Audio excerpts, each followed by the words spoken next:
Hello, we're live. Hello. And Haley's back. Good timing. Welcome everybody. We're here. Yeah, what's going on? Let's see. It's the week before Christmas, and all through the stream, we're doing some mini-sodes. And enough to make people possibly Yeah. sponsor. I was gonna figure out on something that with note, cream I'm glad there. I did not say the intrusive thought. That Yeah. came into my- the lyric Message I me had would not have been fun. In space, would no have one enjoyed can that. hear you cream. Yeah, There you go. That rhymes. yeah. Sick. Well, hello everybody. Welcome. Welcome to a little mini episode. We are gonna be playing I'm sorry, did you say Street Magic? A game about building cities. It is a really, really cool game, and we are going to use it to build the city in the Fey realm that we built in our last episode, which was another mini-sode where we played Hinterlight, a game that just recently successfully funded on Kickstarter, and is really, really cool. I don't know if they're doing late pledges, but if they are, you can check it out. I'm checking right now. I can just share Hold on, that let me link. pass the mainframe. They had one major stretch goal, but I think that was kind of the gist of it for the stretch goal part. I don't know about late. I feel like Kickstarter changes UI, and I do not like it. No late pledges right now. No late pledges. All right. Well, regardless, keep an eye on that project. It is super, super cool. It's not that they changed the UI; it's that the project's ended, and that's the what you see when the project ends. It No, shifts they over. changed the is UI it? because when I did to get to Hinterlight, I did the Oh. little click on your profile, and the font is different, the Gotcha, spacing weird. is different. It's Anyway, The process of a tech bro. But yeah, Hinterlight, super cool game about building. Not building, about some characters that have died in a Fey realm, and in the process of playing the game, you get to build out your Fey realm and come up with your sort of gothic fantasy inspired Fey world, which is super cool and very fun. But yeah, like I said, today we're going to be playing, I'm sorry, did you say Street Magic? A game that is played with index cards. You can see we have our little city streets up here. We're gonna adapt the game a little, just to kind of fit with what we're doing here to kind of make it roll from the other game. So to set the stage for everyone, I'll read the stuff that's important about the game. I guess, as a game designer, I should respect the game designers and actually read the stuff that they wrote, because I would want people to do it for me. I guess, and also we have all the things that we cover that I'm really out of practice on streaming. But yeah, we got sponsors. Infinite Citadel puts on the stream, and you should go check out our games. We have a lot of cool stuff. We just successfully kickstarted a game called Mork Soul that is super cool if you aren't aware of it. Yay. Secondarily, we have LoreLink as a sponsor. They're super cool. They're friends of ours. We really, really love the stuff that they're making. They just had an update not too long ago that added a bunch of really cool stuff. So if you need somewhere to keep all of your dungeon notes and campaign notes and all that kind of stuff that you can give access to your players, that is a super cool place for that.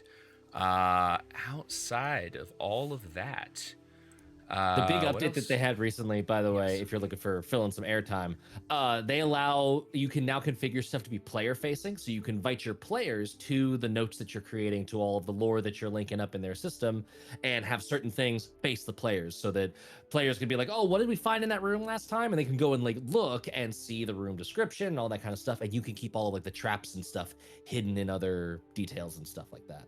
So it's very cool. Yeah. Perfect. All right, so I'm sorry, did you say Street Magic? Which is never going to get old to say. It's a very, very cool game.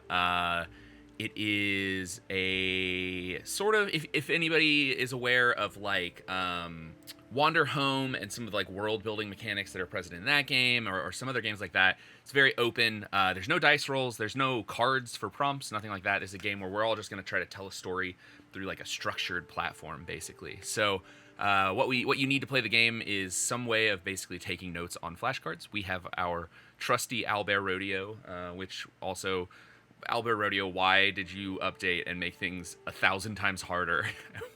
The old version was so good. I understand. This version has some good stuff if you're running longer campaigns, but I love to just pull up a quick Albert Rodeo and go from there. But yeah, we just need a thing to build on. So we got our little city map going here. We got some post-it notes down at the bottom.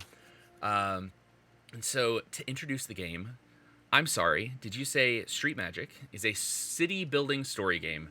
We will take turns exploring our city, and by the end of the game, we will have created a place that none of us could have imagined alone. Our agenda as players is to create a vibrant and multifaceted city, to fill that city with life and personality, and to expand on each other's ideas. Unlike many tabletop games, I'm sorry, did you say Street Magic, is played without a game master or a facilitator. The game goes back and forth between phases of independent and collaborative creation. At times, we will decide on certain aspects of the city as a group, but on your own, each of us has complete control over what we add to the city. So I am gonna be kind of the referee. There's not even that's not really even the right word for it. I'm gonna be doing the telling you the rules of the game and the structure of the game. But once we get rolling, I will not be GMing. There are maybe one or two things that I'm gonna set as barriers around it, just because we're building something for Caerwyn, to keep it in the lore of all of that. And we already have kind of established the barrier of this is in the Fey realm that we were working in. So kind of keep in mind those Hinterlight things of make it weird, make it dark, make it strange. But I'll set the stage for the city in just a second. There are some rules in here about player safety and support. They're things that we all know, session 0 kind of stuff, but they call rest stops. These are just our breaks. We will take a break at some point, but if you're playing this game for a long time at your own table, you should definitely take breaks. Then they call them rest stops. Holds are a great way to check in with your fellow players. They can't always resolve issues that come up in the moment. Rest stops are that. Holds are a tool to work to address any concern. Any player can call for a hold at any time to pause the fiction of the game. We've all played a lot of games together. I trust you all to do that if we need to. And then they use lines and veils. So super, super easy there. So setting the tone is the first thing that we're going to do. I'm going to structure this. This is going to be the only GMing bit of this that I'm going to do for us. So we are going to be in the Fey realm we built last time, which, as a quick reminder, if no one, if you weren't here last time, or if you don't have your notes or don't remember a week ago, we built a Fey realm that is, because Hinterlight pushes for more of a darker tone. It was a very dark, gothic Fey realm. That's a trigger warnings for anyone who wants to watch that episode. Built on the bones of some dead gods who had died, possibly from some Fey-ish intervention. We're going to say, just to keep within the lore of Caerwyn and the world there, those were probably very powerful Fey lords, which is the same thing that the Morrigan is. So the Fey queen that Ruin, Matt's character, has some connections to. Imagine that, but one for the woods and one for stone, which was the other side. We had two dead gods that had sort of warred there. That's how we got a lot of our landscape. But this is going to be before they died. We're going to go back in time a little bit. We're going to roll backwards to a time when those gods were at least somewhat good with each other. Yes, and present with each other. And we are going to build a city in the Stoneland, the area outside of the woods. I'm sort of imagining this Fey realm, and we can expand on this if we would like, if anybody wants to build on this. I'm sort of picturing this as a central stone area, sort of a stone desert, like a barrens, surrounded by the gnarled woods that were the I guess these are now. It's probably a little different. We can decide what this looks like, but those were the fingers of one of the dead gods, we said. So that might change. We can decide what that looks like, but basically the Stoneland to me is going to be kind of where we're going to be building this city. And I'm trying to think if there was anything else. Is there anything else anybody can remember or wants to add about the Fey realm? There were people who lived there, so we have space to explore who lives in these areas. The very scary looking deer probably aren't there yet. So correct. Yeah, those were. Yeah, I think we those were weapons of the Fey court Yes. to like keep people at bay and from intruding there. I think the only thing would the memory oil be a thing right now, or is So that yeah, post calamity? Probably the I mean, however we want to work that in, but yeah, that's a good thing to call out.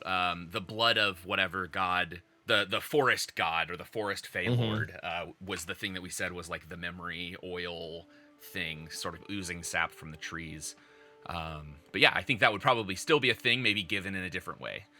We can, Could we say that like, because it's like the past, it's instead of there being, because we made it like a stark difference, like as you could see them clawing and fighting at each other, so maybe it is actually combined. So like there are stone structures with plants and vines wrapped around everything as like structural, like people are using the combination of the two, and with magic and stuff like that. And maybe everything is barren stone if you took away all the plants, if that makes like imagine a stone building but decorated by plants, like everything is like combined and that type of thing. Maybe I love that. Hell, it's giving me like End of Fern Gully vibes, where the tree grows up through the machine. Yeah, That's a throwback. Cool. Yeah. So love like a movie. more of a balance between the two gods. I love that. Sick. All right. So I gotta figure out a good way to do this. If you're following along, I shared the PDF with all of the players. If you're following along, there's a page of words for setting the tone. This is the first thing that we do as characters in this game, or players in this game. Let me find a good way. Let me just do a quick like display capture, window capture, add source, add a new one.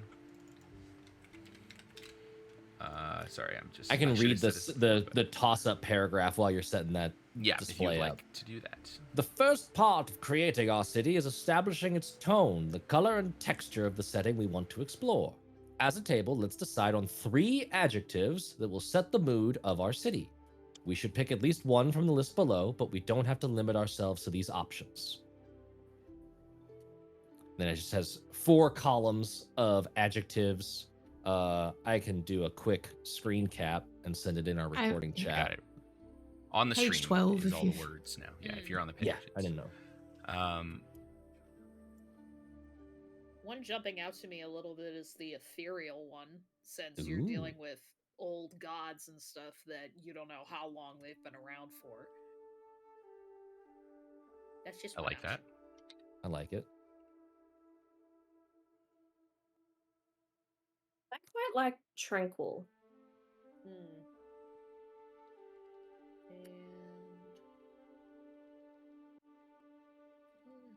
Oh man.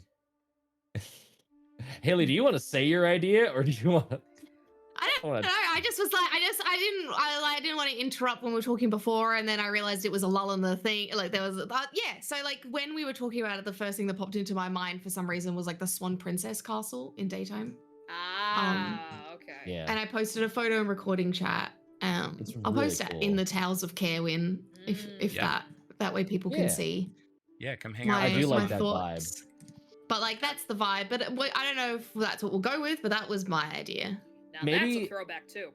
maybe that combined with I like ethereal and tranquil. I want a little bit of like in harmony between some of the words. So what if it was that picture of Swan Princess Castle, but we added in jagged, and it looked more like a gothic Barovia kind of castle that's like a little bit kind of like weird and threatening and like spiky, like jutting rock, but there's still this like balance with vines and weeping willows and long, like maybe a little bit more like the brambles that are in front of the Sleeping Beauty castle when it's the big Maleficent fight, but like not just dark and gritty and awful, but like if it like Maleficent's brambles. Like place if it was green. Yes. Like if it wasn't like just blacks and purples, if we had some nice fey green in there, but still like a Maleficent vibe. And yeah, I love that. Pinks that and purples, cool. Like it's just very I feel like it would also be, I mean, it's not really, but given that we've gone, okay, it's like, would you say bright then is one of them? I just Oh, I put was Maleficent in thinking- as one of the adjectives.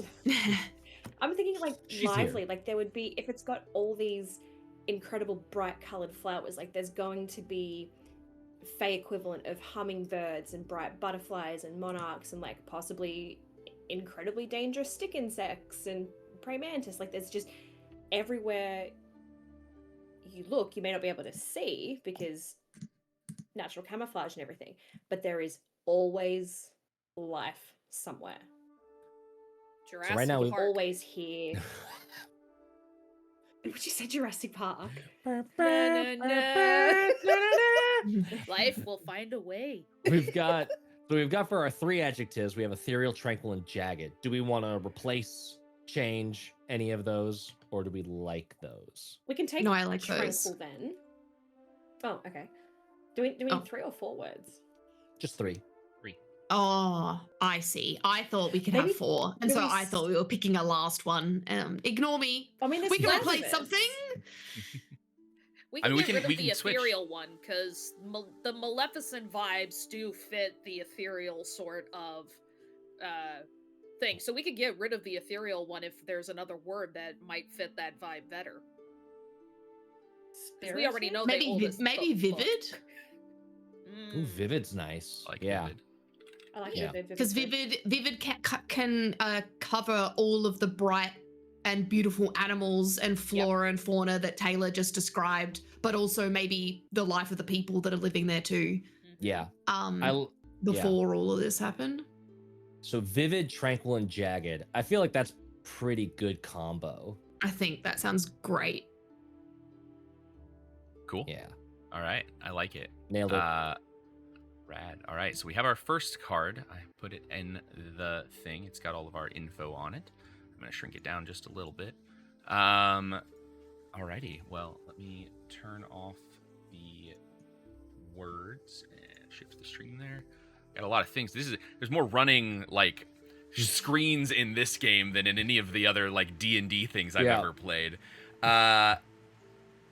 Perfect. Yes. Okay. So once we've settled on 3 adjectives, we write them down and place them in the center of our table. This is the sort of middle ground of the tone of our game. We'll use these words to start a brief conversation about our city. Let's come up with a big picture idea. Is it modern, riffing on a city that we are all familiar with? Is it set in the past or in a strange, speculative future? Do ghosts exist? Do robots? Do talking animals? So we'll say, framed by what we already know about this place, that it is in the Fey realm, it's in Caerwyn, it's in whatever that name of that realm that we made is, which we can name as well at some point here. Yeah, that is so in that, what is this tone and genre of this city? Is there anything that we would like to add about that, change anything there? Broad brushstrokes, don't fill in too many details. Give yourself room to be surprised and delighted.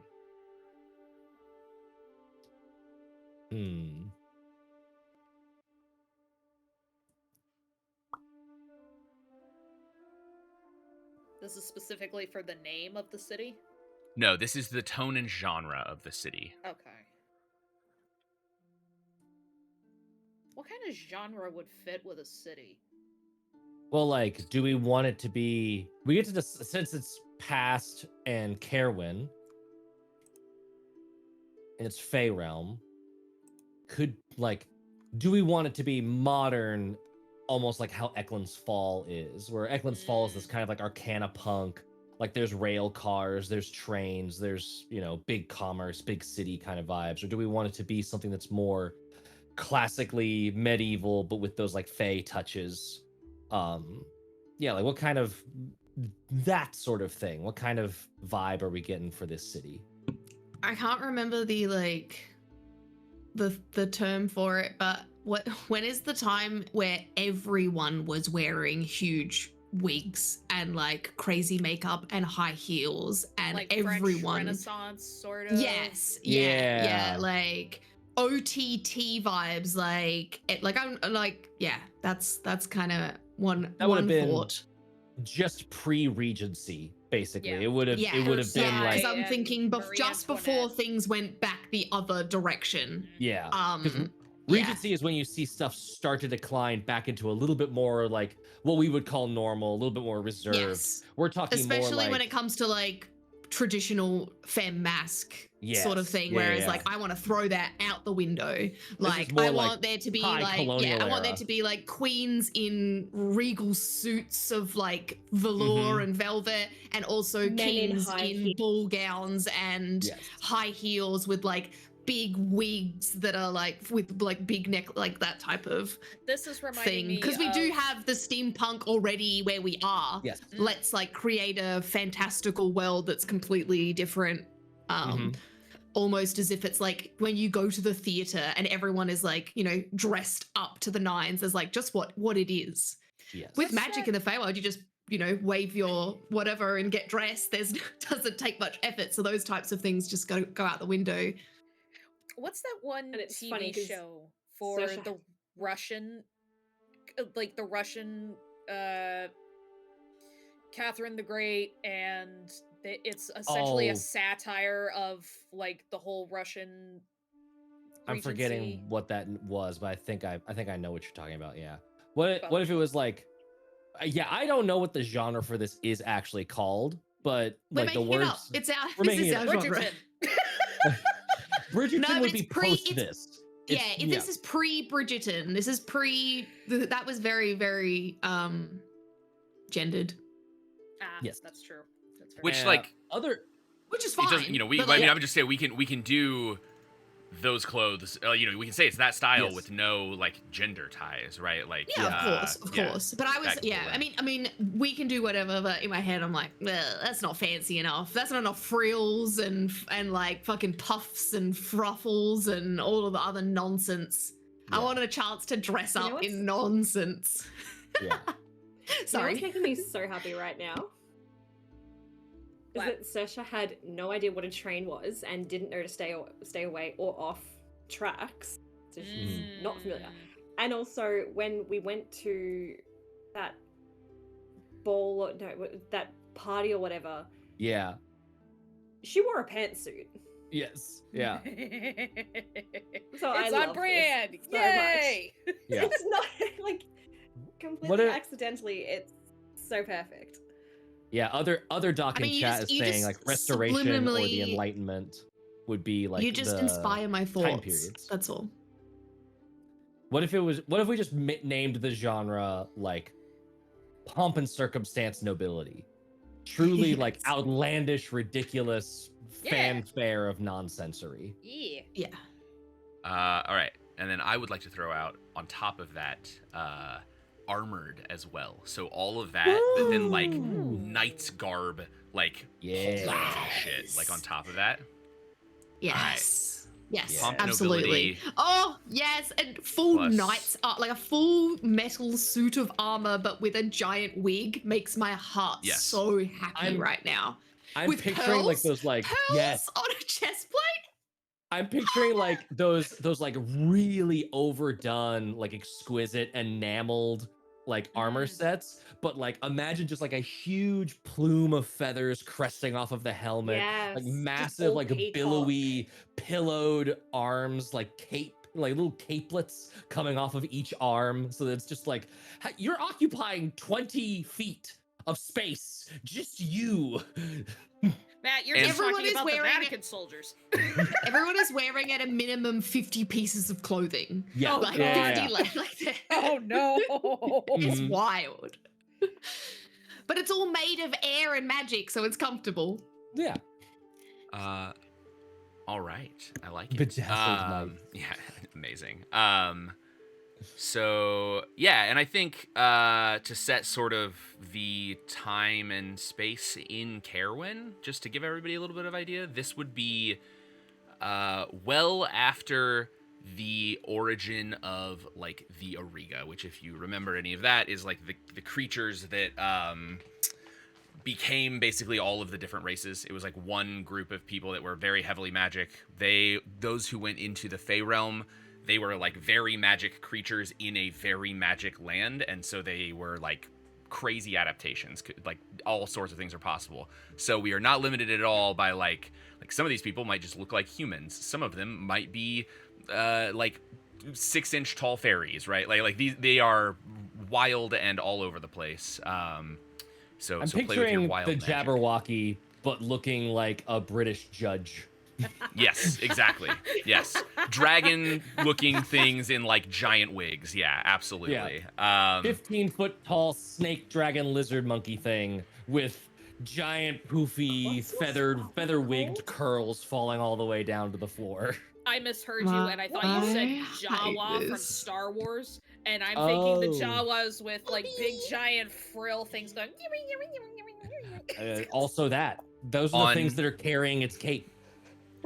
On top of that, I'm also gonna say this is before things like really settled.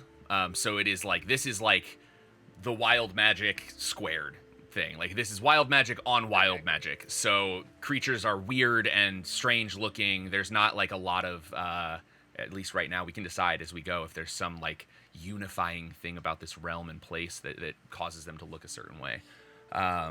But yeah, open to whatever on things. Beastkin are also viable here, so like animal people, all that kind of stuff. But yeah, all right. So now that we have the tone of the city, we're ready to move on to the next step. Before we really start exploring the city, we will begin by adding just a few cards to the table to spark everyone's imaginations. So I am facilitating, so I will lead. Otherwise, the player who, whatever. That's kind of fun. So if one player is facilitating the game, yeah, they should lead. Otherwise, the player who most recently rode public transportation should go first. I like that. We should reward people. That's really cool. Yeah. Reward public transit so that all of the Americans can be sad and push for more of it. Yes. So turn to the section on exploring the neighborhood, which I'll do, and follow the instructions. Explain your thoughts to the table as you do. How is this particular neighborhood essential to the city's existence? What makes it different from other parts of the city? And then we will walk through the process of creating a neighborhood's true name, make sure everyone has a grasp on it. Once you've created this neighborhood, introduce your fellow players in broad strokes to the idea of visiting a landmark. So basically, we're going to roll through like the process of this whole thing to like really like start sparking. So we're going to do a neighborhood and then a landmark in that. And when we are going through our whole thing, each of us will do that. So it'll move clockwise-ish around the table, but this is just a way for us to facilitate that. And then we will eventually name the city as well. All right, let me go ahead and jump into exploring the neighborhood. Neighborhoods are the broadest, most overarching type of cards that you can play to build your city. To explore a new neighborhood, take a blank index card and write in the top left corner. Give it the following 3 key elements: a title, a reputation, and a true name. So I'm going to go first here. I'm going to do a card. We're going to give this a big... an in it, maybe, if I can type. You can let me type? No? Okay. I can't type in a card for some reason. Make it bigger. Oh, there we go. Now I can type in it. I All right, an in. Technology. So we'll go ahead and show this on stream. So, title, I will say. So a title, this is what denizens of the city call this neighborhood on a daily basis. It could be named after the local geography, the history of its residents, or the types of business that are conducted there, to name just a few examples. Write this at the top of the card. So I'm going to call this... Should we pick a theme?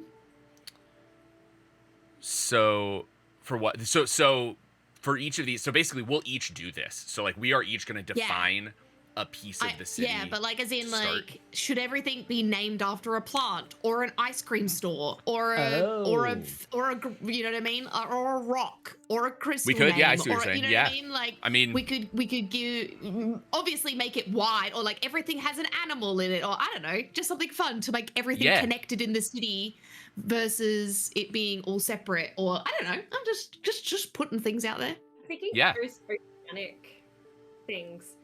Because in my head, like, we've got, okay, all these jagged rocks and these floral life. Okay, let's move aquatic now. So I had, like, maybe a business district could be the tides, or, like, a marketplace, because it just has everything, and everything is constantly changing and moving like the tides do. That'd be cool. I'll put myself on mute. It's fine. Whatever. No, you're good. I'm sorry. I'm reading. No. I'm reading the other stuff. I'm trying to make sure... that isn't covered by like another thing. Just so to there's, double check there's it. three But parts no, because it's good. there's the Yeah. title, like what people call it colloquially.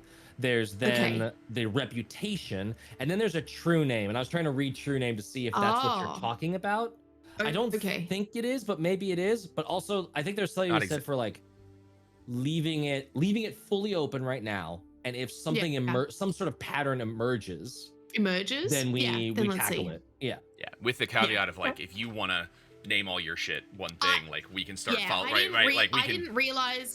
I didn't realize that was part of the building part. If that makes sense, I was like, okay, that's how we can smash out 9 names, easy peasy, quick in a circle. If we just go like, excellent, we're picking sweet names, and like you just make a pun on like your favorite chocolate or lolly or whatever. You know what I mean? Like that was my first thought, but.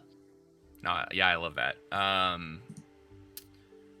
Let's see. I want to let's keep that in mind, because at the very least we could like.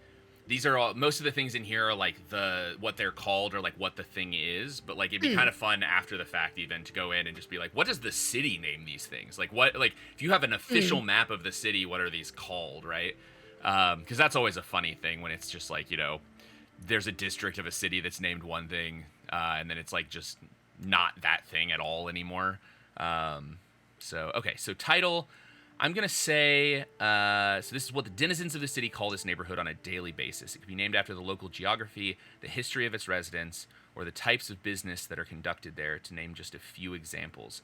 Write this on the top of the card. I'm going to call this... the Shimmerways. Ooh. We're going to say reputation.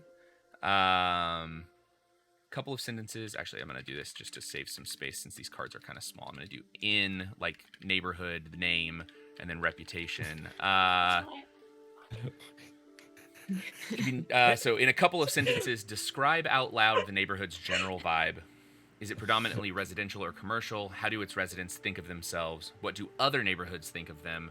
Invite other players to ask questions and build on their answers. Write a quick summary near the middle of your card, right below the title. Keep the reputation brief. What you say out loud is more important than what you jot down. Just note a few words to jog your memory. So I think this neighborhood is predominantly, I'm going to say like almost industrial. Like it's, or like public space, not like a residential or commercial space. This is like a feature of the city, and I'm gonna like roll. Parks?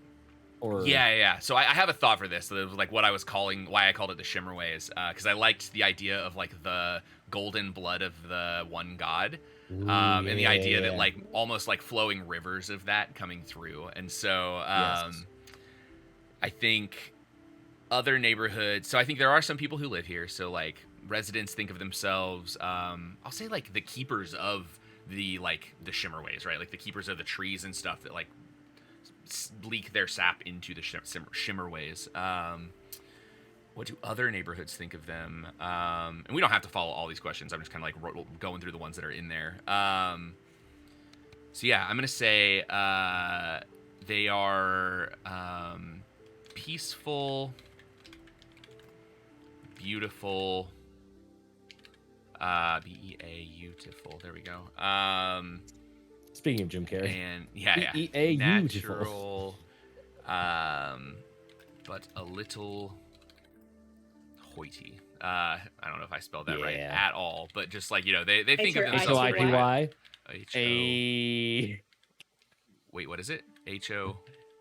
H-O-I-T-Y. H-O-I-T-Y. Yeah, you had it right. It does not like that as a word, but sick. Okay. And then finally, the true name. The true name. Every neighborhood has a magic of its own. To confer a true name, come up with 2 or 3 descriptive sensory images that paint a clear picture of the neighborhood in your mind. Write these at the bottom of the card. True names can be tactile details of the space, but they can easily be metaphorical or symbolic abstractions, intended to elicit an idea or personality more than a literal representation. So I'm going to say, do they have good examples? Think poetically. Sorry, there's more to read here. So think poetically and play to the senses when coming up with true names.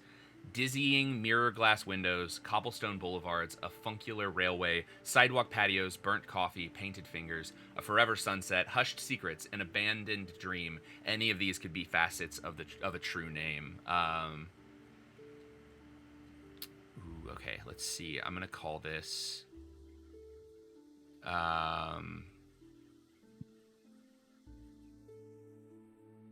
golden. I need a word that's like, what does it mean to bleed for someone? Like the god is like bleeding these things for the people of the city. Sacrificial. Golden I was hemorrhage. gonna say Ooh, sacrificial. Martyr. I was gonna say martyr too. Exsanguination. God damn, we're pulling out all of the big That's words. a good one. Yeah, exsanguination is phenomenal. Sacro. All right, I got you. Sacro sanguine. We're gonna mix all these together. Sacro sanguine. being Sacro Latin sanguine for beauty blood. is awesome. Beauty. Yeah. The loss Blood. Loss of loss blood. or draining of blood. Mhm. Yeah. Sanguine. I said being Latin for hemorrhaging. blood. That's a big word for Elmo. Yeah. Yeah. You did well. You get points. Gold star. It's a big word for Elmo. That's so good. Rocco's just a rock. All right. Well, that is. Just a rock. Do we want to? So, one thing I wasn't clear on true name. It says 2 or 3. Do we want to just like limit it to 1 to start with, and then we can always add on more later? Like Sacro Sanguine yeah, Beauty yeah. being the true name right now, and if something else emerges, add Yeah, more I like of the that. true Let's name do that. later. Yep. Yeah, this is our game to do with as we like. So, sick. Okay, and then I will move on. I then will create a landmark. So we have a neighborhood, and I was kind of imagining us like positioning these in an area, like where they are, so we Yeah. almost have like a map of the city. We can do that as we want. But I was gonna do yellow for a landmark. Oh yeah, you unless want to do we're- that? Yeah, I guess yeah. Yeah. We're doesn't have to be shared colors or different colors. Sick. Okay, so same deal. We add a single landmark right now, but we can always add more. We will add more landmarks as we explore the city. Right now, we're just getting some stuff down to like help, like give us a place to begin. So we're gonna do an L in the top left corner. We are gonna say give it a following 3. So it gets a title, an address, and a true name. So Nice. Okay, so I read ahead because it's me. Can I do this landmark? sure. I mean, yeah. Look, we don't. So if we're feeling comfortable with this, like technically, so I was going by technically the rules say like one person goes and then we all go around one time and do this. But like, I think we all have worked together enough. We all know enough about this. Like we can kind of skip this part and just get into like exploring the city. I read it as a as wider the thing. I read it as the first player does the neighborhood, and then each fellow player does a landmark in that neighborhood. Gotcha. Once you have created this neighborhood, introduce to your fellow players in broad strokes the idea of visiting a landmark. Okay, never mind. Maybe I was wrong. Point Yeah, out no. the first issue. But when you are done, play moves clockwise during this phase. Pass around the table. Every player should add either a neighborhood or a landmark. Got it. Got it. Okay. No, yeah, you're correct then. So yes, so we've talked about a landmark now. So yes, we're good here. Yes. So Matt, you are going next. That's Cool. what we're saying here. And so basically, yes, a landmark is unique features and places within a city. Each landmark is nested within a neighborhood. So you can either add a landmark to this neighborhood that I've made or your own neighborhood. And then at the end of this, we'll have some collection of the two and go from there. Okay. I am building off of. So you're doing the Shimmerways. I'm gonna put a landmark in the Shimmerways. So another for y'all thinking, if you're gonna do a neighborhood or a landmark, you have to put a landmark inside an existing neighborhood. So right now, if you want to do a landmark, it's got to go in the Shimmerways. Otherwise, you're doing a neighborhood to like add on more neighborhoods that we could put other stuff in. I'm gonna build off of the Shimmerways with this idea that like this is like I'm picturing like sort of like really crooked, like winding streets that are all sort of like Venice style, bridging over like all of these different like rivers and deltas and like little creekways and stuff that maybe has a tinge of that like golden memory fluid from like the saps of these trees leaking out. And I'm gonna make a landmark called the Touchstone. And its address is A on the little black dress. no. So while its Matt address. Everyone needs a little black dress. Mm-hmm. while Matt does this, And I will mean say everybody. the title is much like a neighborhood. A landmark should have a common name that people call it in their day-to-day lives. So that's what we're calling this.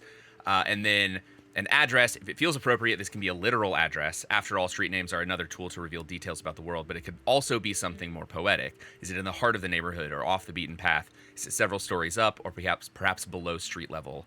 Write this landmark's address under the title near the middle of the card. So yeah, what Matt has there on the corner of your third wrong turn is very good. I'm going very fey in that like That's its very address fey. I was gonna say is that's very fey. yeah.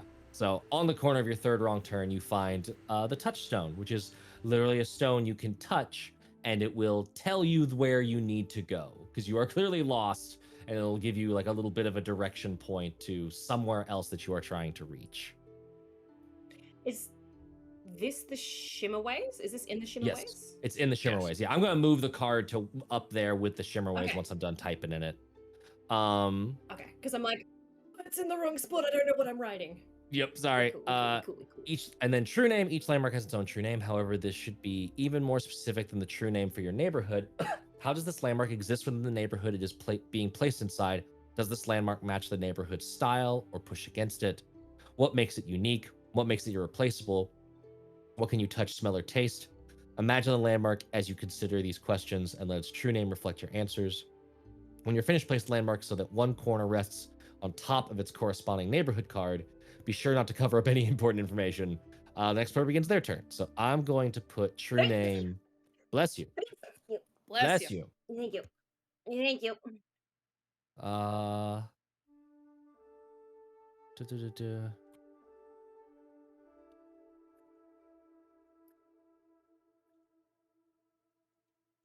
I'm going to say its true name is Unowned Memories Entering the Feet.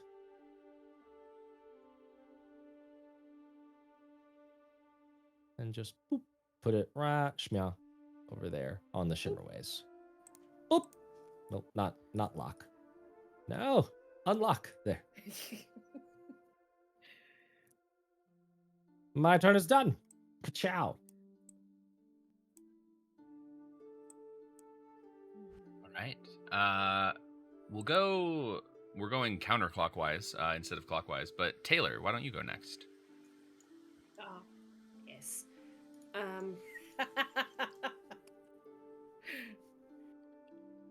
Sorry, I'm building off the Shimmerways. You're you can adding build your own neighborhood. Yeah. Yes. Either a landmark or a neighborhood. A landmark has to go in an existing neighborhood, but if you'd like to build something in the city here, you can.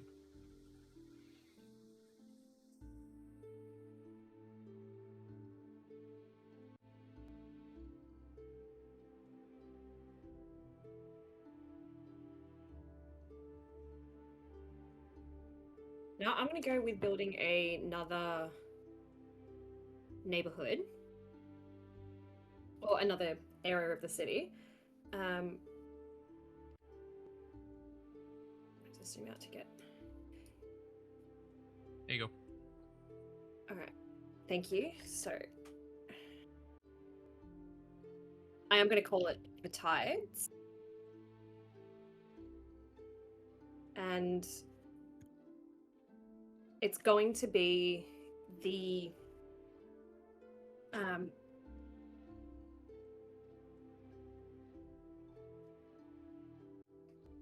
sort of mesh between industrial and the market industry.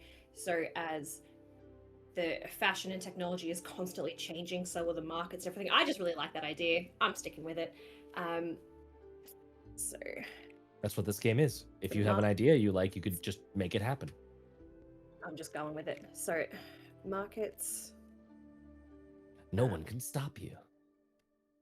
Mwah! The infinite power of creation at your fingertips. Markets. Unlimited power. It's like the industrial, like where things are made. Not, I don't want to call it like the factories and stuff, but like, what's the word I'm looking for? Mercantile district? Well, I don't know what that is. A market, like mercantiles, like merchants. merchants, Mercantile. vendors. Merchants. I don't know how to spell that, but sure. Markets is fine. You can just markets leave is good. markets. Yeah. Markets covers like plenty of area. But you Are can you say thinking- markets and what I suppliers, was- maybe like markets and Yeah, like storage? distributors, or Just- Are you thinking more, you want this to be less where things are sold and more where things are made? I kind of want it to be both. So like everything is made in-house. Like the reason things yeah. are so outlandish and everything is because each particular person who makes it is trying to advertise themselves. So they're not relying on these big factories to mass produce. Like everything is made in-house. It's custom. Yes. So We like, are. it's not the industrial factory stuff, but Right. it's like also where things are workshops produced and is a made. great word. TK Yes. Shogun. Yeah, okay, workshops, perfect. Yeah. Yeah, markets and workshops. That's great. Yep. This is hammering Yeah, so my blood in the a, machine yeah, brain. like a, This is 100% cobbler would be working, Yeah. and like a blacksmith would be working, like that. Those types of shops that are like where they're Yeah. making the Yeah. thing in the front, in the back of the shop, sort of vibes. This is, by the way, how everything was done pre-industrial revolution. Before the factory was invented as a concept, everyone kind of worked and owned their making supplies and lived in the place and kind of set their own hours, and like you were an artisan. You lived with your work. Yeah, artisan also a great But it word. was a passion, not a Yes. necessity. Yeah. And like people could like, if people were like, you know what, I don't want to make wigs anymore. I want to start making cod pieces or flamboyant shoulder. What are they called? Love that was the Cod second thing pieces. on the list. That was Yeah, I don't know why. that was great insight into the What is tailor that? condition. Wigs. Yeah. What would the next thing be? The next most was like the relevant opposite. piece of clothing. Well, I was like, all right, let's move away from the head, and I went to the. she was other just head, covering apparently. the other. Yep. You beat me to it. She was just covering both heads. That's all. That's all you need.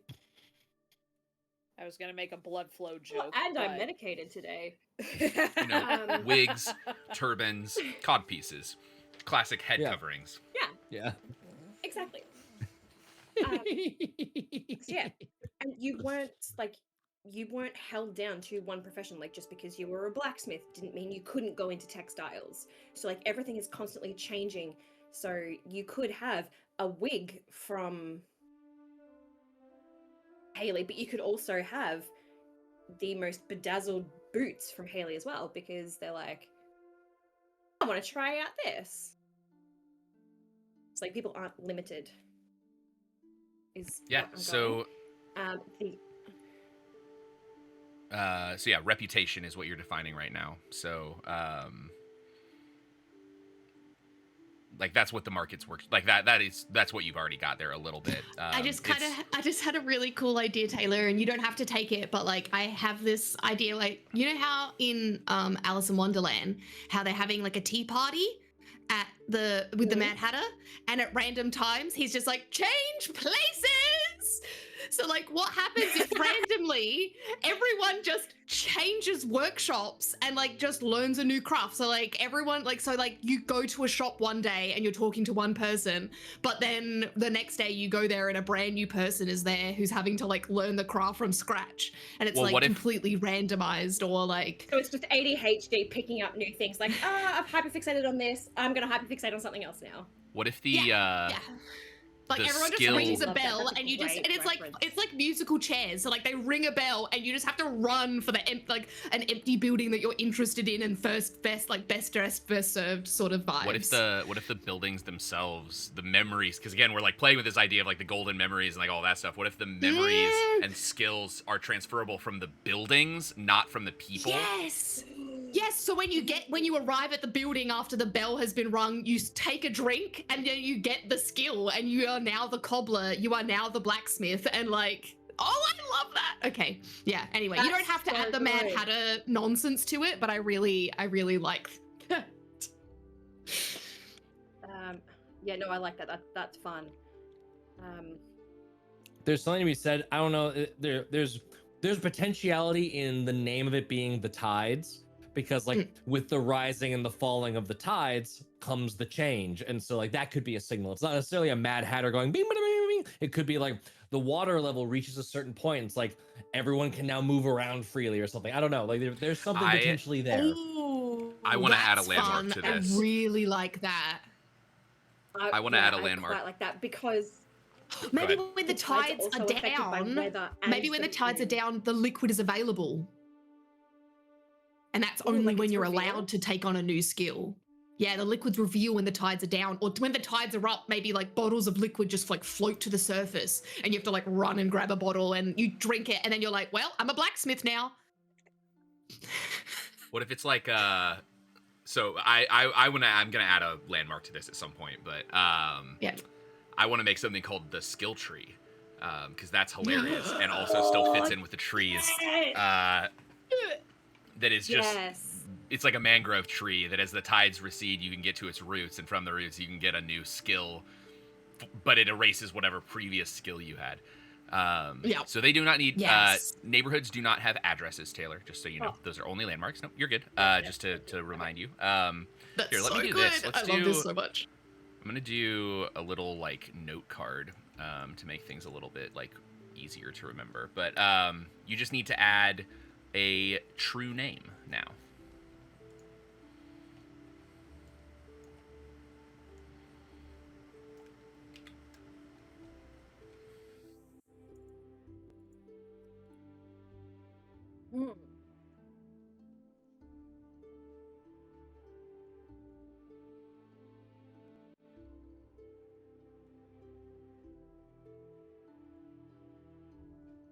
And I can read that to you if you'd like. I'm gonna sit on the true name for a moment. Yep. So they can be tactile details of the space, but they can just as easily be metaphorical or symbolic abstractions intended to elicit an idea or personality more than a literal representation. So this is not like a name that people call it. This is like, what is the true name of this thing? Like, what is it? If we think of true names in like a magical sense, in a very like Ursula Le Guin sense, knowing the true name of something. She's just the best science fiction fantasy writer. What about probably something like artesian roulette? It's very good. Going down that is very good. I was thinking like expressive something, but you can add multiple things. There are more than one. So we called on like the true name for the other one. We said just like one thing. Usually you add two or three. So like you can type both of those, like, or two things there if you want.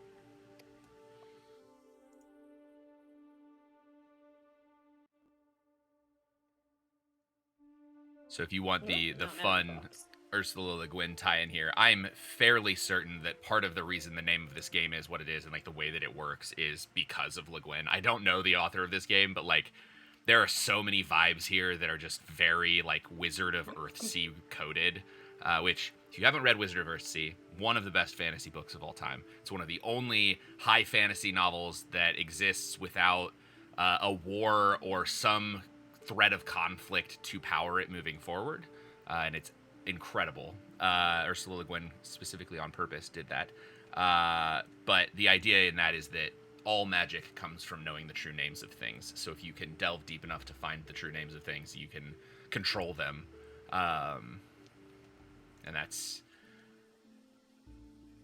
it's very cool. But that's what you're doing here. You're giving it a true name.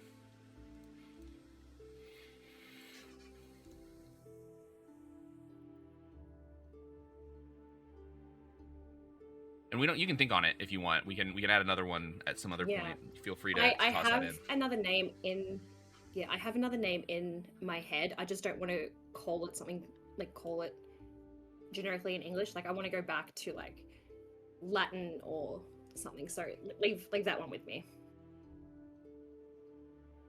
Cool.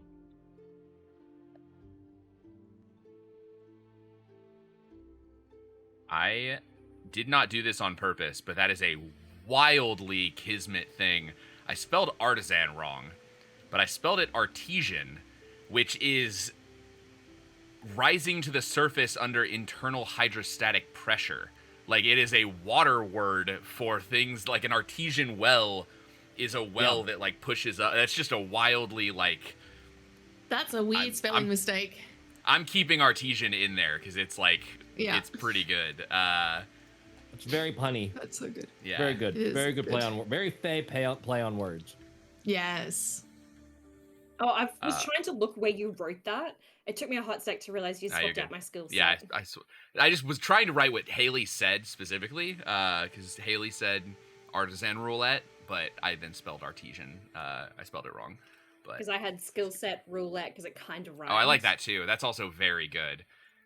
We'll put both in there. Skill set roulette. We'll figure it out. There's some options there. Well, skill set roulette, and then we can have artesian expression or something. Sure. Whatever you want. Doesn't have to be expression, but. Cool. All right. Well, where would you like this neighborhood? We'll move forward from here. So we're not even in the real game yet. We still have more to do. Where do you think, like, generally geographically, where would you put it?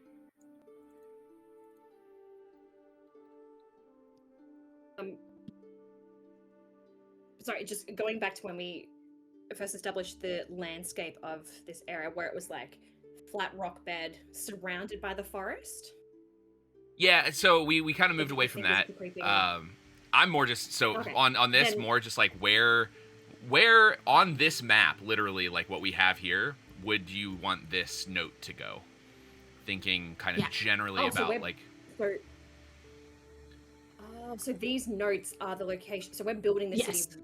Yeah. Oh, this is how we generally. Build this. We're literally building the location of this. Oh, okay.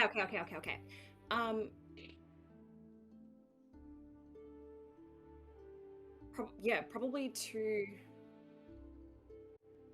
I think over off to the side down here. So it's not the busy hustle and bustle of work and shopping and everything. It's away from residential and the gardens of the Shimmerways. Like, it's. I'm sort of envisioning in my head that while it's very chaotic, like to find this place, it's your third wrong turn, but it's also well put out. Like, no one's inconvenienced by what's around them.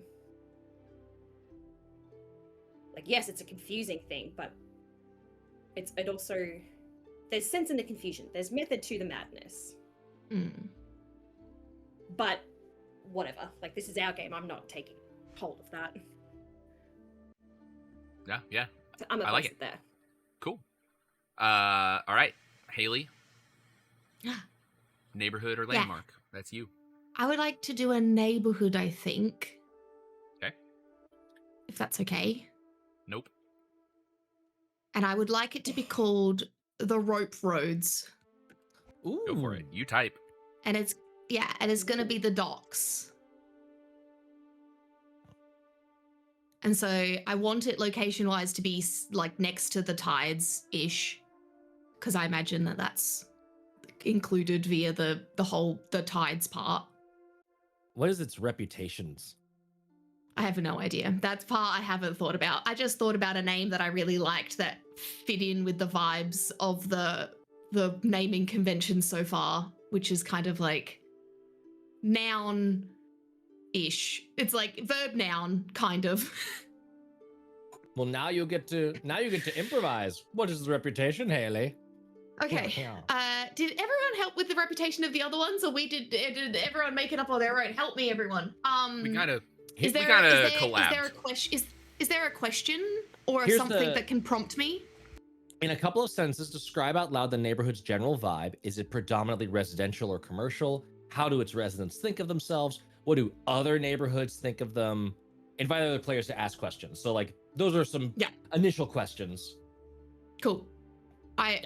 Let's. What page was that on? Just so then 22, I've got the questions 22. In order.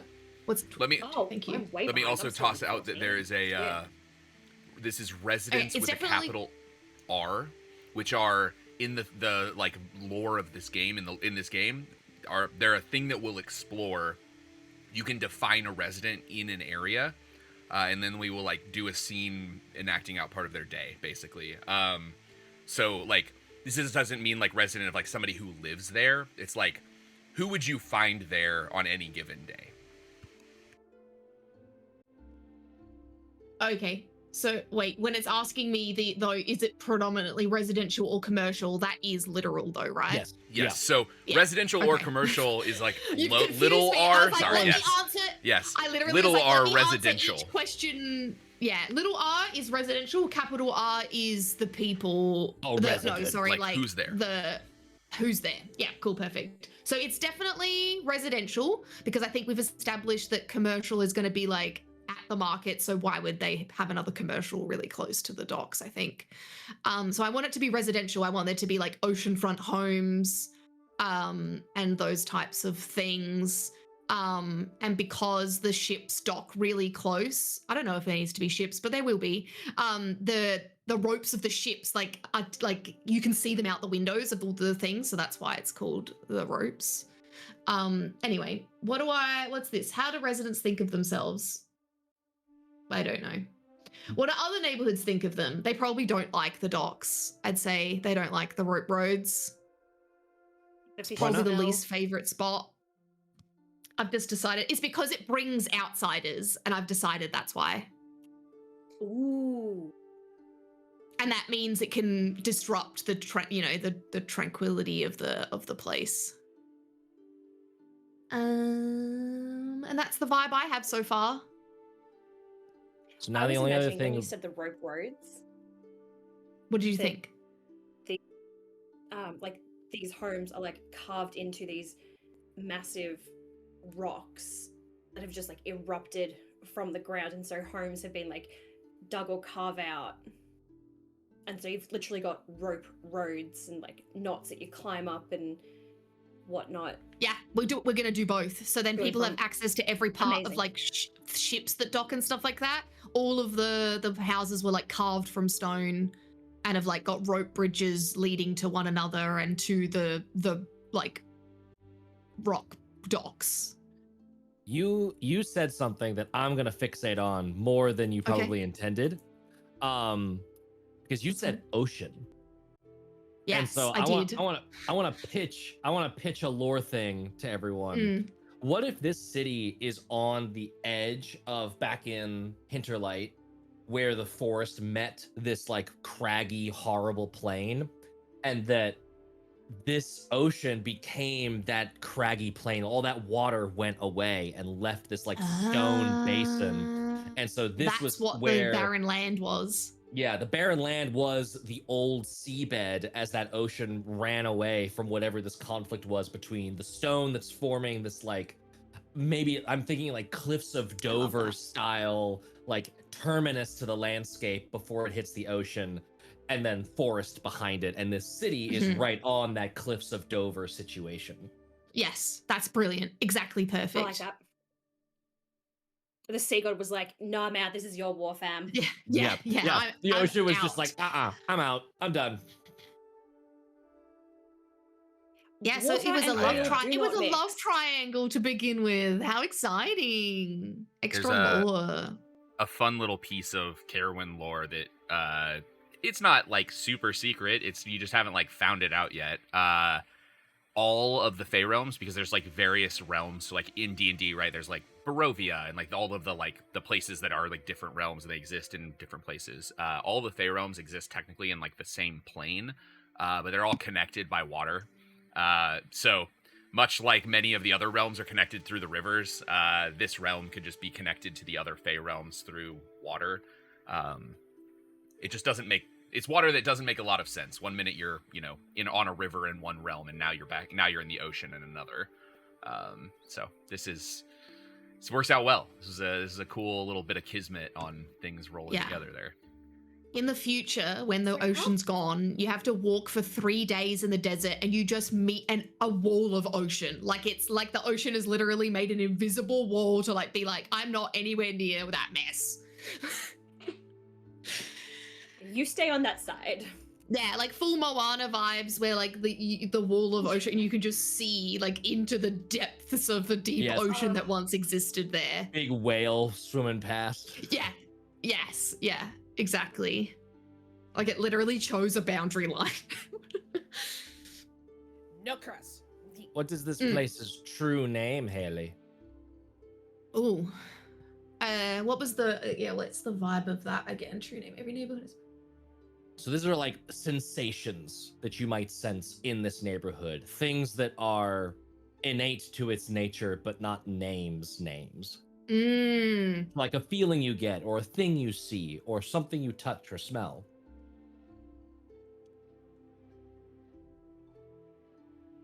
Yes, something about getting lost. Something about getting lost or like confusing or a maze or something along those lines, I think would be fun.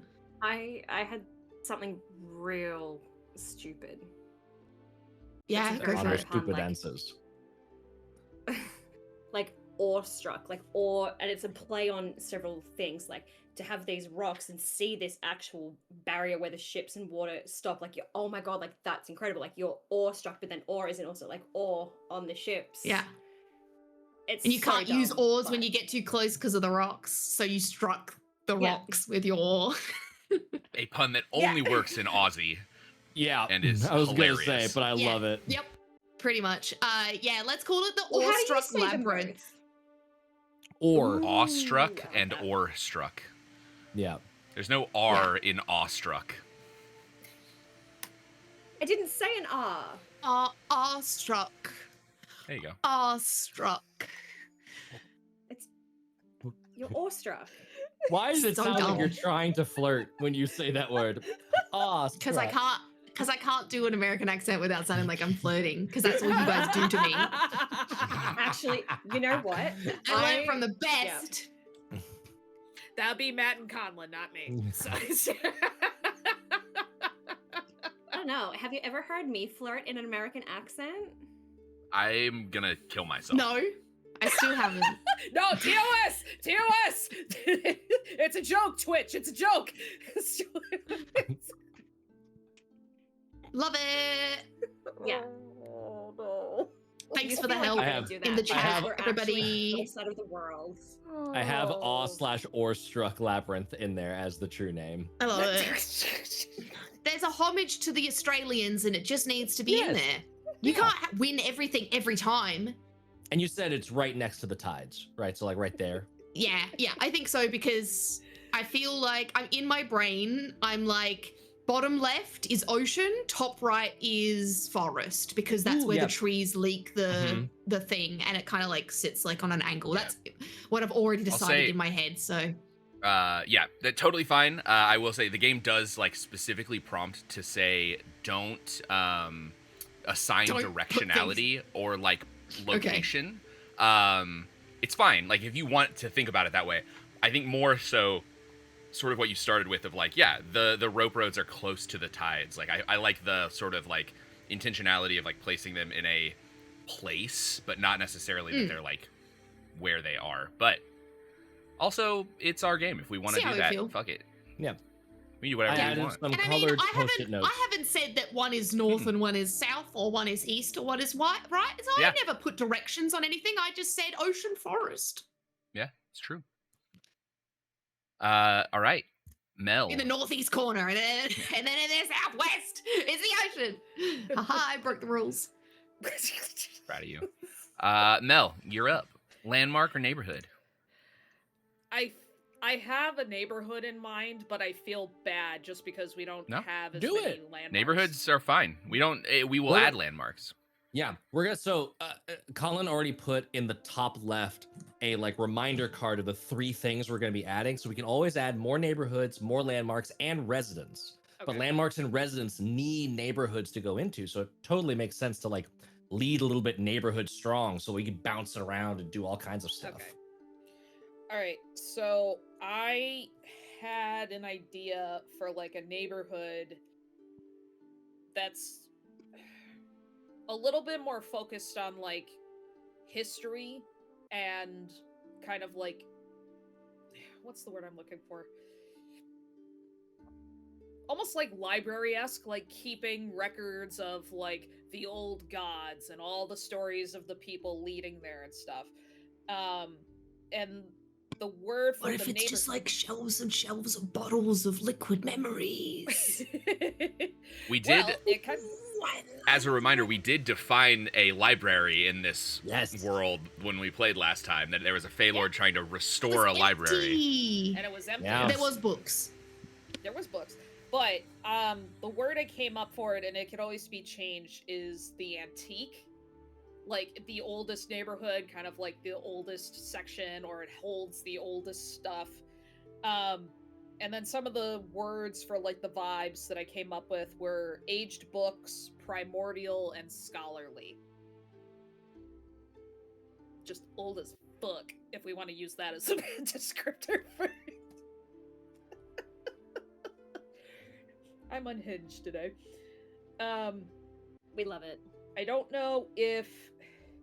Because I thought that the antique would be more of a word that was for, like, the younger people of the town, and since it's always fashion forward, and since everything is constantly changing, and it's not the same thing, like, every day, because the library is the more, like, solid bit of foundation, for lack of a better word, it is the antique, because it doesn't change at all during all of this tumultuous change of fashion and trends and all this other stuff. And I'm just I just need to look real quick to see if I'm missing anything. I just had the worst idea that you should absolutely ignore me because it's it's nonsensical, but it made me laugh as that. So you check out a book at the front and then they squeeze it for you like a juice store. Incredible. I'm so sorry. Ignore me. No, it's That's like those big so machines. much. It's the big machines that hold all the oranges, and you just see it go on a conveyor belt before it goes. There you go. And they just hand you a cup and you get the book. Why would anyone have to read if you could get a skill instantly? Why can't you book instantly? Yes. No, What if- like massive food, like the juices at the moment, the big hand mechanical juices that are all the rage at the moment? That's exactly You what get I a had in book- mind. Yeah, Yeah. that's exactly Yeah. what they put it in a little bag first, and then they close it so they don't miss any pulp. So you don't get any pulp? I'm so sorry. I've got the giggles today. You're so I good. love This that is amazing. so much. Or no, it could be like on tap. You just have all the books just lining up, and all you do is just have the little, like you're at a bar or tavern or whatever, and you just pull it Have out. your own mixer. They ask you if you want any additives, so you can like add like a little like about the author or like a reading list of other books. You know what? I'm reading fantasy. I want romantasy. Let's add a bit of spice.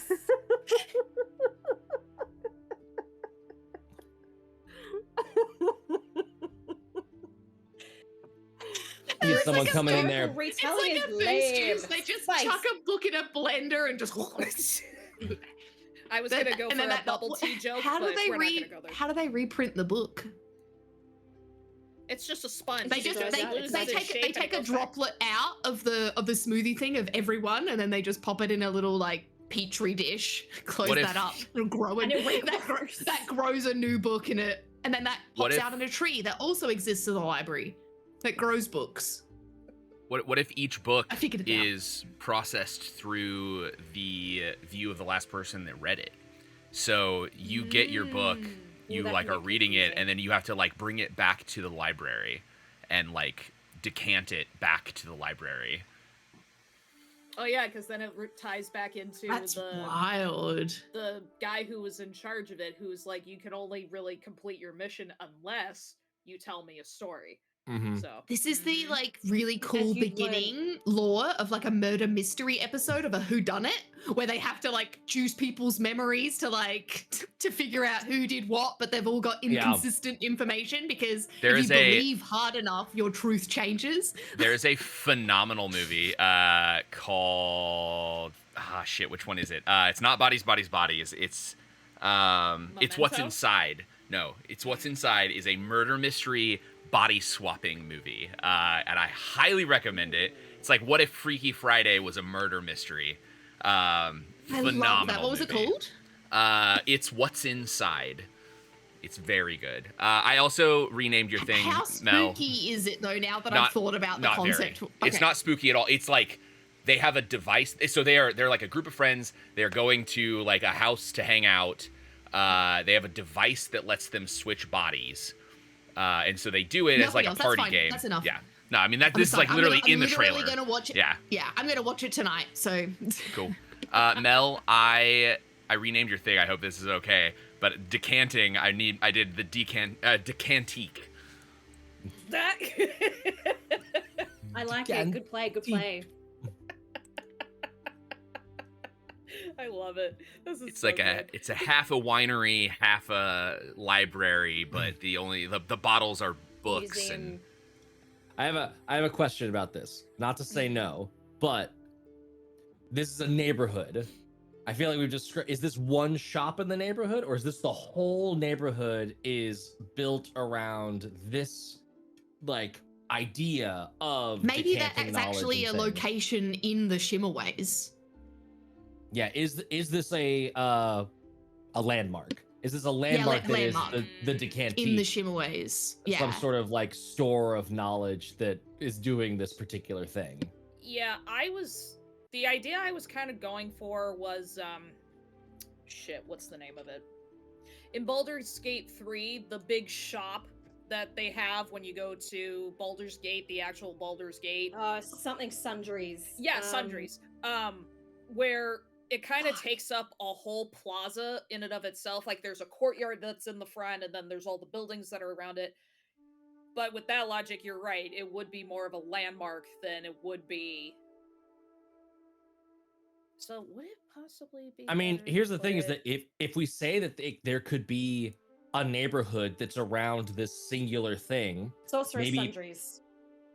maybe one of the parts of this reputation is myopic. It's only one thing. It's not a neighborhood. They call themselves a neighborhood, but it's just that one building, really. Mhm. Like,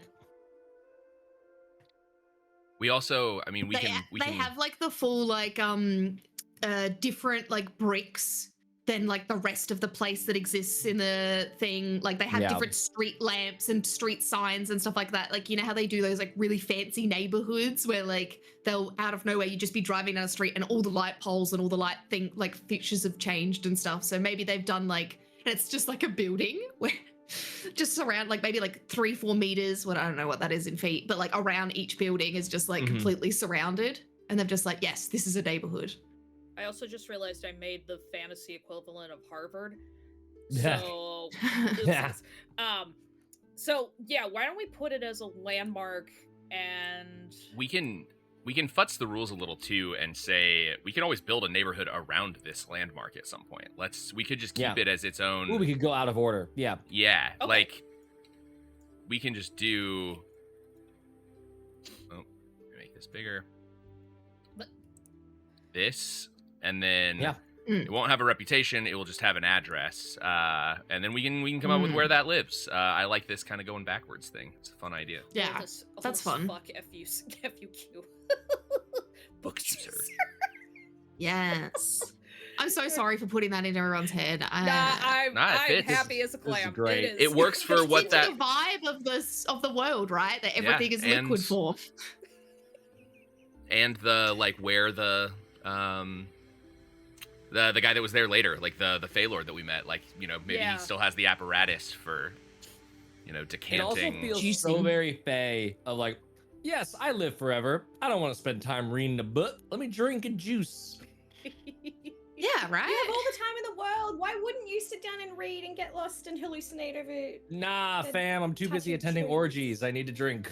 What the? It's also fuck? something wildly like cyberpunky about this, with its like brain dance vibe Yes. of like Yeah.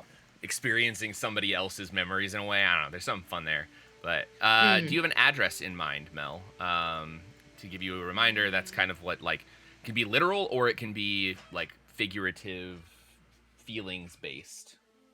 I'm just now suddenly thinking of the Avatar: The Last Airbender episode where Sokka gets drunk from the cactus juice.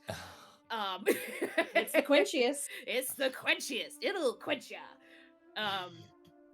Location wise or address wise.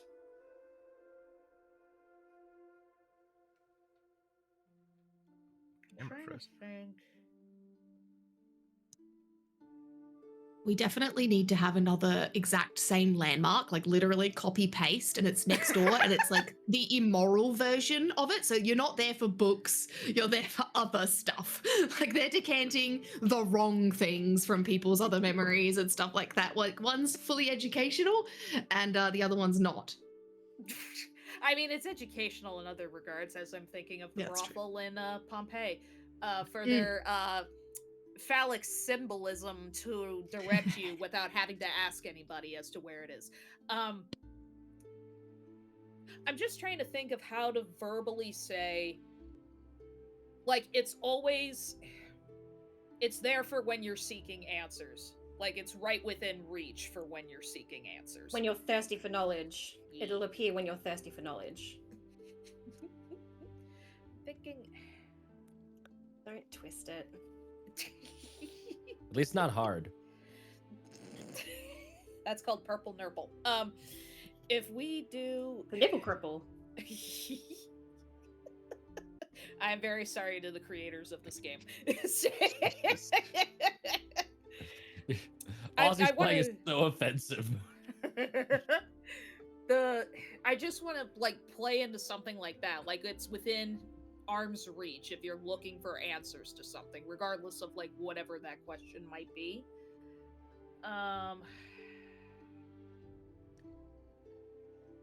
Down the street when you wake up with a question.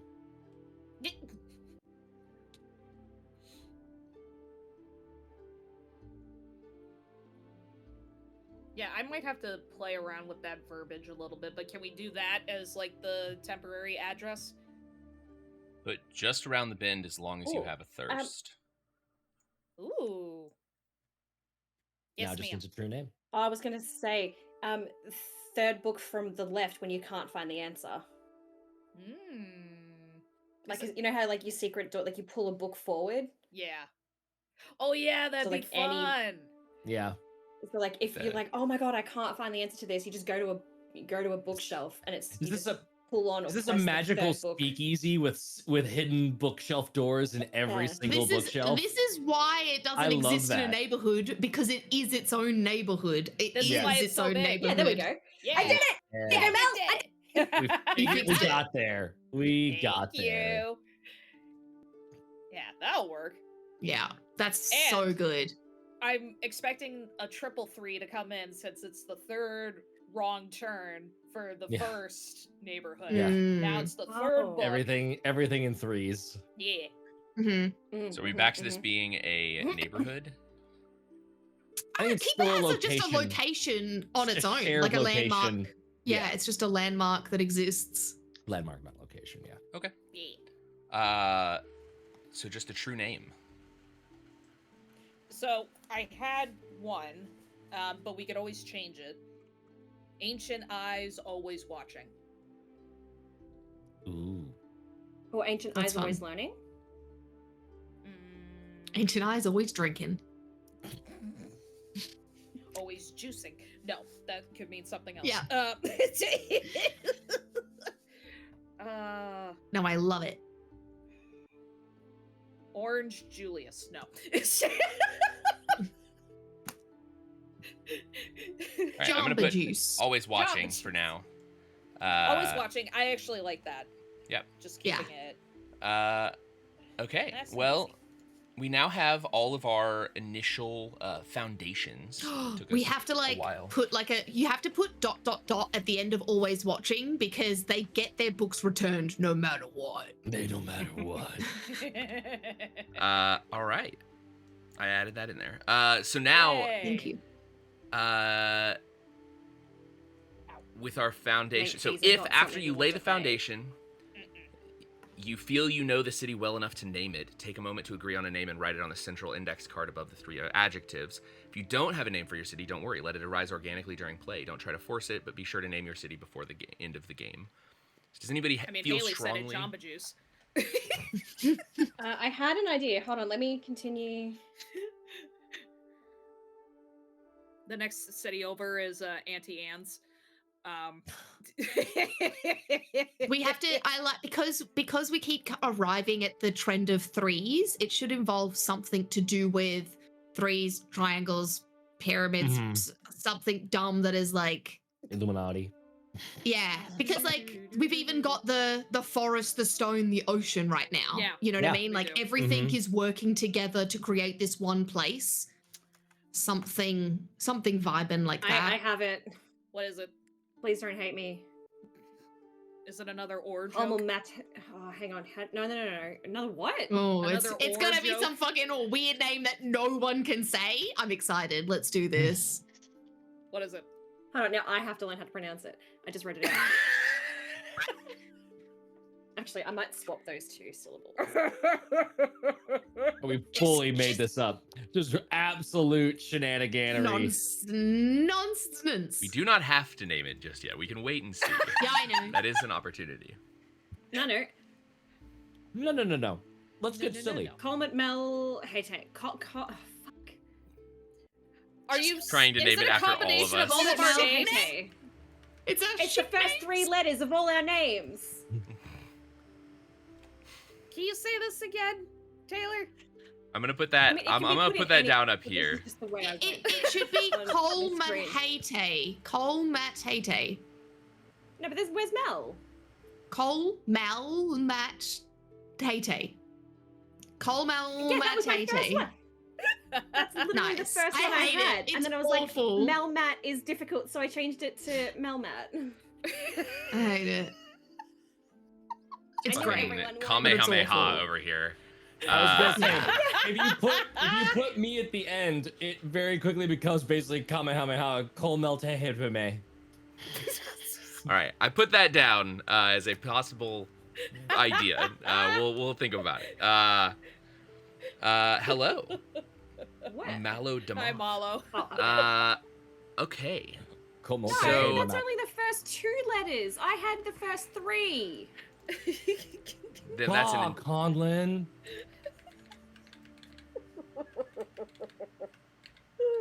Did you get it any more wrong? Oh my god, can I spell Haley's name? There we go. I also spelt your name wrong. My God. It's fine. T-O-L. Yeah, it happens. All right. So now we're into the actual game. That only took us like an hour and a half to get through the intro to the game. But now we know we're doing a little bit more. So the way that the game works, the intro is the game. Like Yes, it is. we are playing the game. the way that this works is that one player will declare the compass. That is the theme or subject of exploration for this round of gameplay. This helps set the tone for the round. That player wanders the city, adding a new card, neighborhood, landmark, or resident, to the table. This card reflects the compass in some way. And then we'll move around, and we basically do the same thing, but you'll wander the table, or like wander the map. So we'll go through that. Okay. We'll basically do what we just did, but within the compass that we've set in the thing.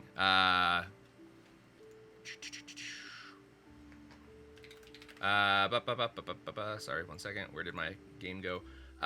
So, after you've laid the foundation, read the following.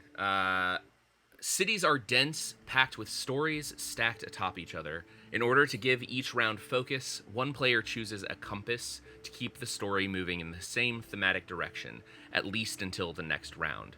Anything can be a compass: a neighborhood, a landmark, a resident, an institution, a lineage, an object, a broad theme or concept, as big or small as you want. A compass can be an idea that already exists in play or something that you make up right on the spot. For the first few compasses of the game, consider building off the ideas that your fellow players have already expressed excitement in, especially ideas not already explored during the foundation. And I think since this is kind of like collaborative and we are all listening and all that, we'll just like, if you need to take a break at any point, just hop up and go do it. And then we just won't take a break so we can get through this. It's kind of a long game. It's like, they say 3 to 5 hours. So We can also just kind of stop whenever, but yeah. Then we keep a running list of each round's compass and what players choose, and which player chose it. So everyone can look back at your city that unfolds. If a player wants to revisit a compass that was already examined, they can always pick the same one or pick a similar compass that examines the aspect of the city from a slightly different angle. Sick. All right. And then from there, we just go and wander the city. So you decide if you want to explore a neighborhood, visit a landmark, or meet a resident. And every card played during the wandering the city phase should have a clear thematic connection with the compass. If you're unsure whether your idea fits the interpretation of the compass, just ask. Does anybody have a compass that they want to start with? Like a thing that they think is a good first option?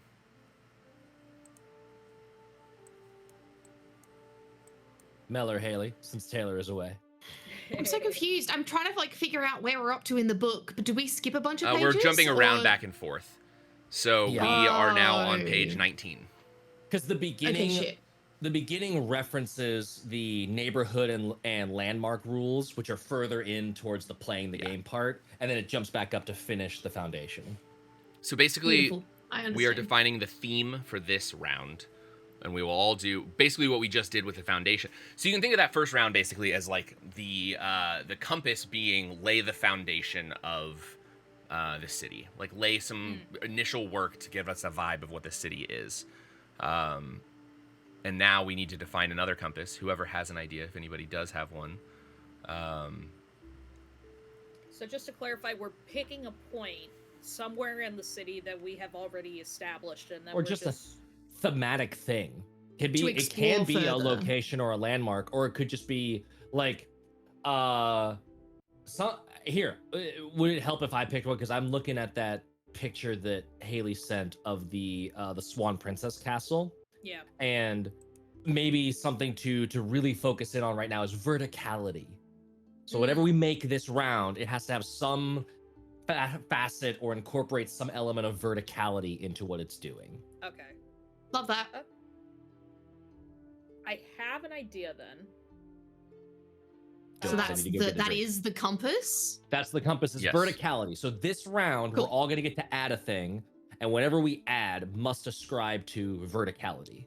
Okay. Cool. And now we do something else. Now that same thing we did last round, you can add a neighborhood landmark, a landmark, or a resident now being added in there. And everything that needs to get added has to be including verticality.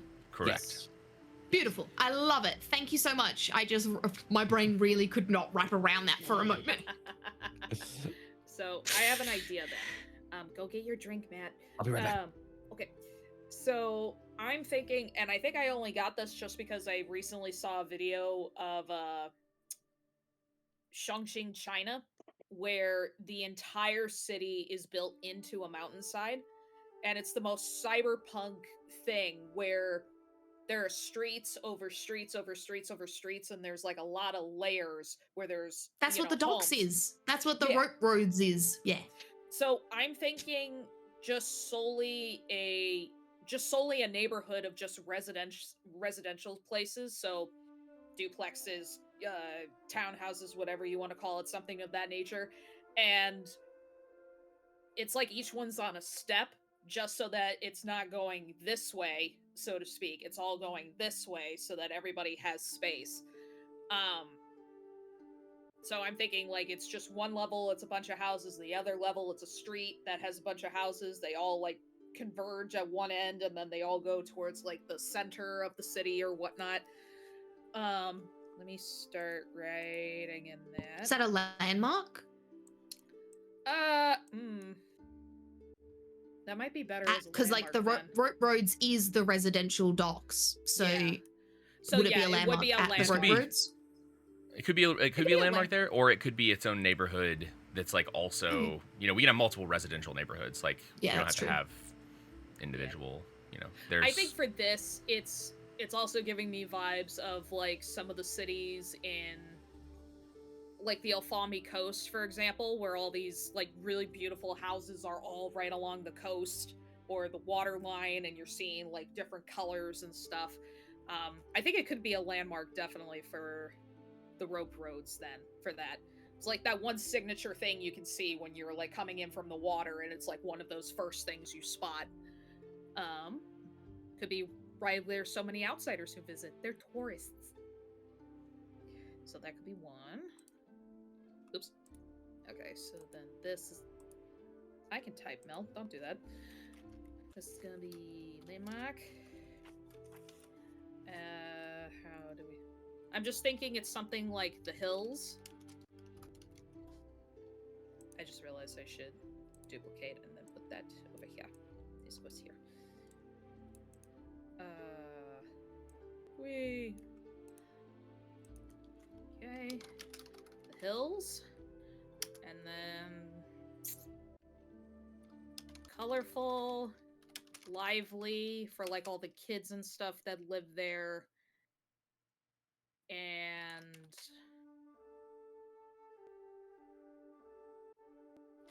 bustling, just because it's also right by the docks, so I'd imagine a lot of families live right in that area because it's right there. Then address.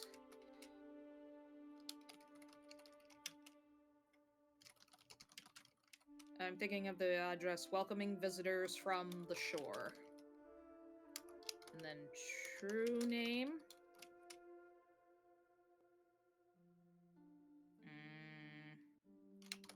The beating heart. Yay, nay, fix this. Sure. I made it a little too big, so I'm gonna have to fix that. No, that fits in. Yeah. Yeah, so we got the hills, and now I'm thinking of those really colorful townhouses in San Francisco. Anyway, it's... I thought we were skeptical of outsiders. Hold on. Yeah, skeptical because we don't want outsiders. I think that's Cussing more of the visitors from the shore. That's more well, the... No. That's why people don't like the docks themselves, Yes. not that the city themselves doesn't like it. That's why the neighborhood surrounding them doesn't like it, maybe. I don't know. Yeah. I like the idea that like other neighborhoods kind of look at the rope roads and are like, oh, there's a bunch of outsiders there. Like that's where the new people come in. They're not from around here typically. Whereas the rope roads are like, no, this is us. Like part of us is having visitors. And so like it could be a little bit more of a warm welcome than the rest of the city is. Cussing and or welcoming.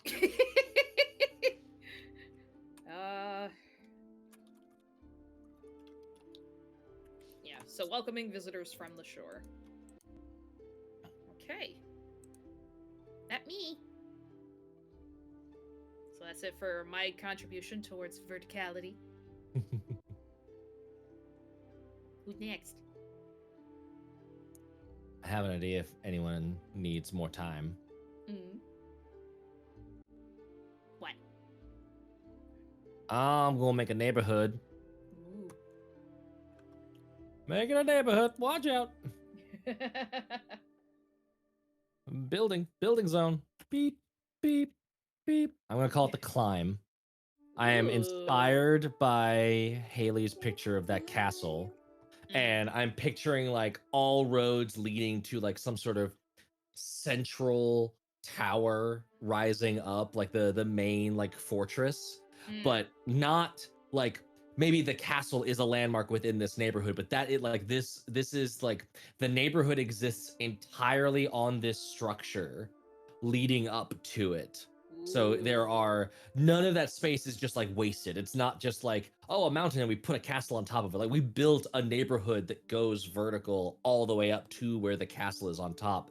And I kind of like this intermixing of like at the top is like the richest of the rich, the most noble of the noble, whoever the high monarch is. But everything that's on this climb is sort of like very low and rough and tumble blue collar class people that are sort of like scrabbling over everything, and it's like there's a feeling of aspiration, but it's like hopeless aspiration. Maybe that'll be its true name. I don't know, but like so reputation is like Oh my gosh. Thank you. What is wrong with me today?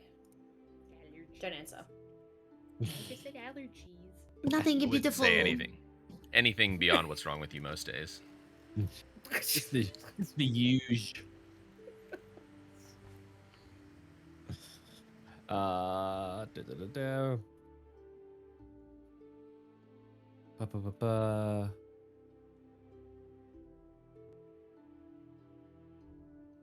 So reputation can be like pristine and filthy. So like other people look at it as like, well, it depends on which part of the climb you're talking about. Where like that kind of thing. And then true name would be Psych. Psych. Psych. The Hopeless Ambition one was good. I'll do both Hopeless Ambition and Vertigo. Because it is tall, and I picture it being like really steep, like that one road in not that one road, several roads in San Francisco that are just like, nah, F you, 40-degree angle. Yeah, I saw my life flash before my eyes several times while I was in that city. Mm-hmm. Nope. Yeah, so that is my neighborhood. The climb. Yay. Boop. There you go. Woohoo! All right. Taylor Haley. Got ideas.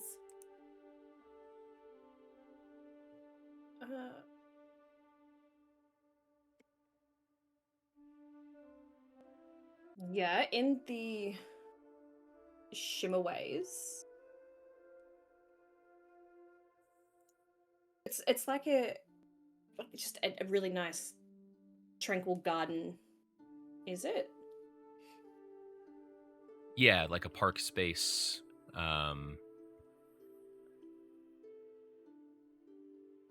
Yeah, okay. I'm thinking off to the side or something is just this, or it could even be part of the cliff face, like semi-surrounding the city, depending on where it actually sits. There's just this massive, maybe single pillar, and like you could break, like looking up to it, and it is just all these creeping choker vines and everything all around it. It's just a wall of life. So you've got hummingbirds, but on closer inspection, they're not all hummingbirds. Like some of them are beastkin, but they're tiny little bird fairies, like similar to the tooth fairy in Rise of the Guardians. I really loved her design, and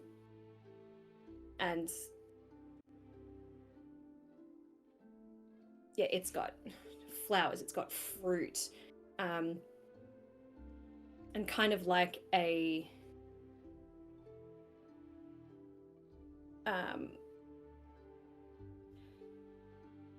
waterfall. There's just this golden trickle, like sort of in a rainforest after a storm. You've got that constant water trickling down, even though the rain itself has stopped.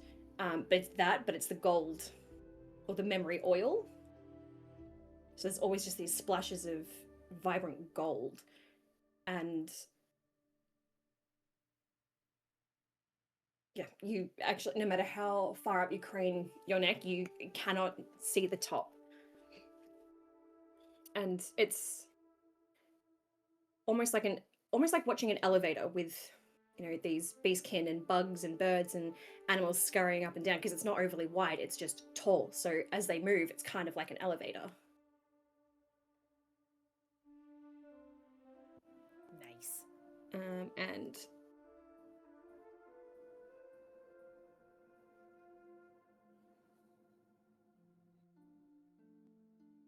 it can be, so I kind of want to add something dark to it.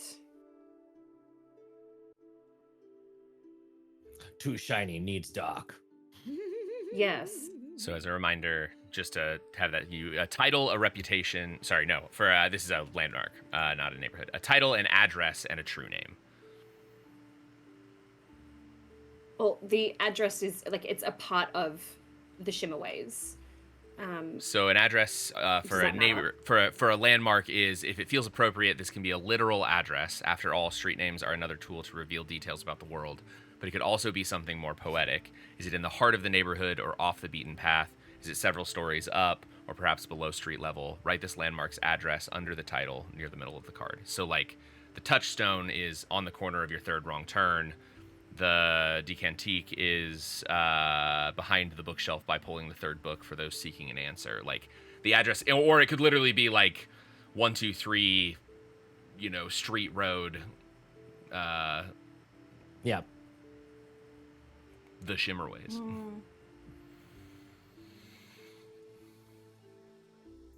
It's just where it is in the neighborhood.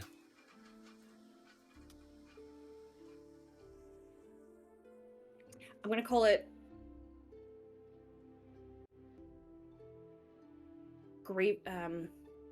Grieving Falls. And so it can be a place for those that are willing to climb and somehow make it to the top. They can let go of their crippling pain. So like be that heartbreak or even just mourning something of theirs, they can go and they can shed their tears, and then those memories, rather than festering in the individual, can produce life to the grieving falls and contribute to that golden waterfall. So the memories live on, but they no longer consume the individual. So it's like a place to grieve. It does not let you edit multiple things at the same time. No, yeah. Here, I've got a thought on the address. If you'll allow it. Address at the end of a hard road. Ooh, that's fun. Oh, yeah, I like that. Mm-hmm.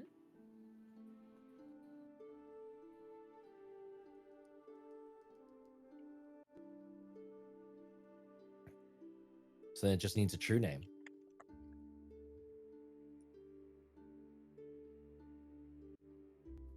Oh, I could be real dark. The true name is...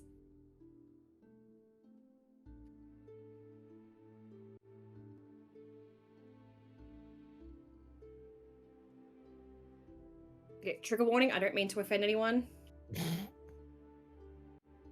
Because dealing with grief is quite difficult, and I don't want this to be interpreted as being a cheat.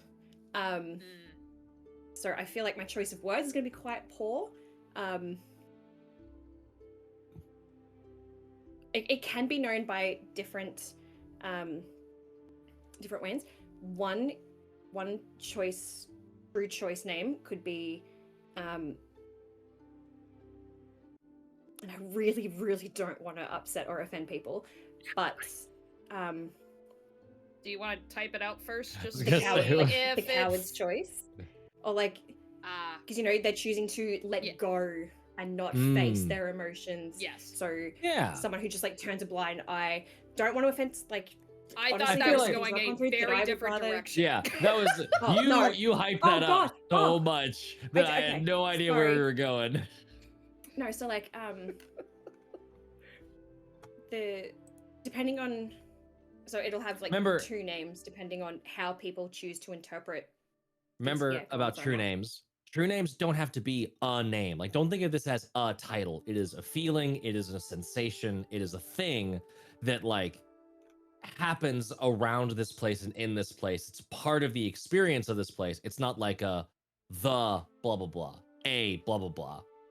It can be more esoteric and weird. And remember, you can go up to 3. Like, because like the climb has hopeless ambition and vertigo as its true name. And then the decantique had ancient eyes always watching. Like, these don't have to be names. These are just metaphysical sensations. So you could do something like with what you're doing with like the coward's way. It could be like. But then it was also a healing fall, like Right. that sense of falling. So like there are two ways to look at it, depending on So let's who's both of them. there, what you're doing. So yeah, it was like one or two, and then it was also just like a drop to move forward, or the ability to move on. Yeah. So whether it's seen as you're not facing your fears or your grief or what have you, or I need to do this to heal, like it's whatever you choose, it is a path to move on. Like you choose to free fall, you choose that next, I don't know what's going to happen in my life. Like, I don't know.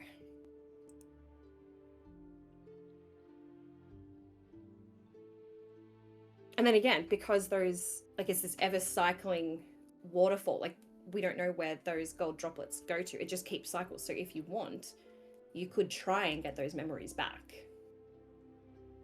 So for the true name, I put moving on, relief from weight, and abandoned guilt. Yep. I like all of that, yeah. So it's a place to grieve, a place to heal, a place to reflect. Yeah. There we go. Regardless of outsiders' opinions of it. Like, Yeah.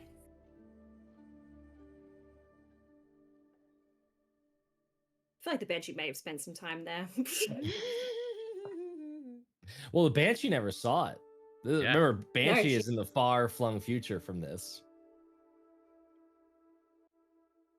All right. I suppose timey-wimey, but...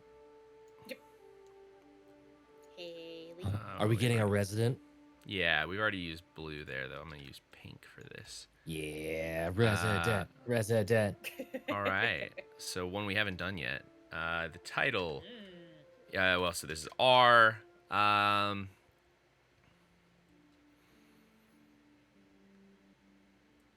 He has to be very tall, or she, or they.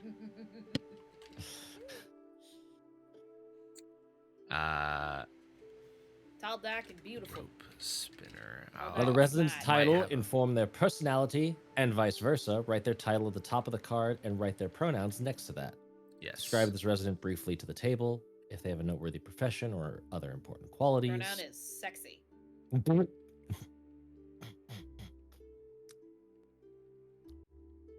Pronouns are sexy.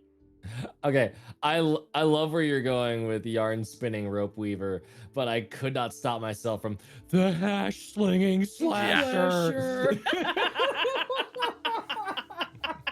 The slash ringing. The sash ringing. Ringing slasher. Nosferatu. Sorry. I don't get that reference. The This old is SpongeBob. Dracula. Yeah. The old Dracula Oh. was referred to as Nosferatu rather than Dracula. There. I Just still to, don't like, understand why he was in the episode to begin with, but I digress. It's a long story about it. It was a public domain thing that they had, and that episode wasn't working, and so they just wrote a absurd joke at the end for it to be Nosferatu. The guy who made SpongeBob really loved old horror magazines, and so just used images from that and wrote in Nosferatu there. Nice. It's a YouTube video you can find about it.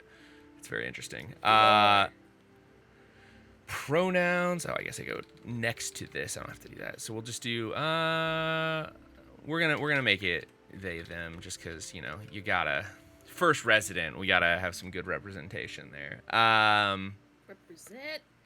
Yeah, I mean, I think this is pretty straightforward. They are a rope weaver, so someone who is making the ropes for the rope roads, but spinning those in the tides, and at the same time spinning tall tales to tell whoever comes along, as in, spinning the yarn.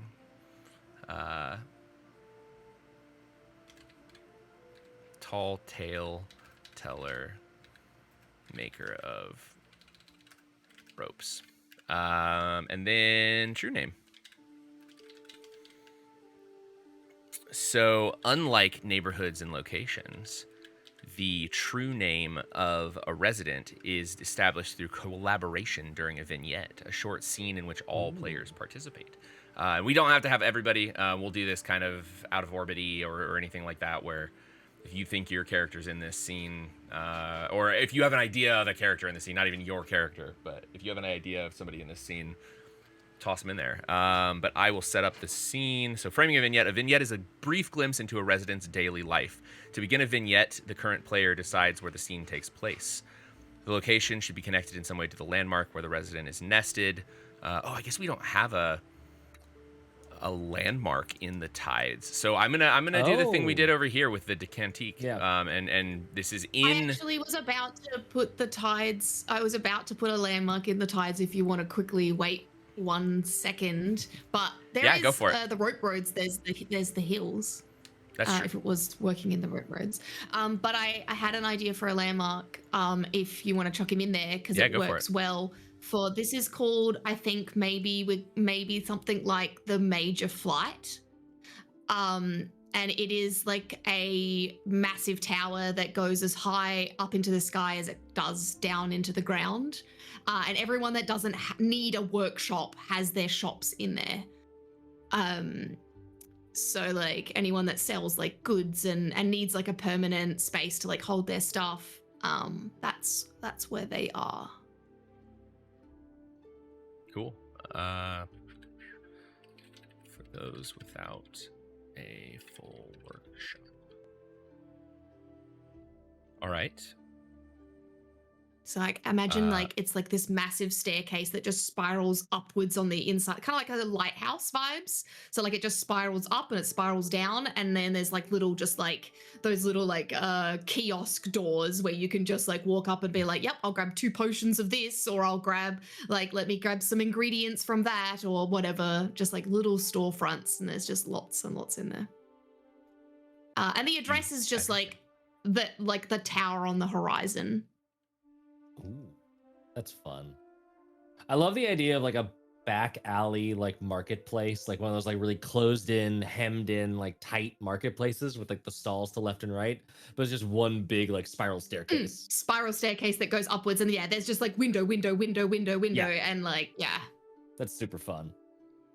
And a true name. Thoughts?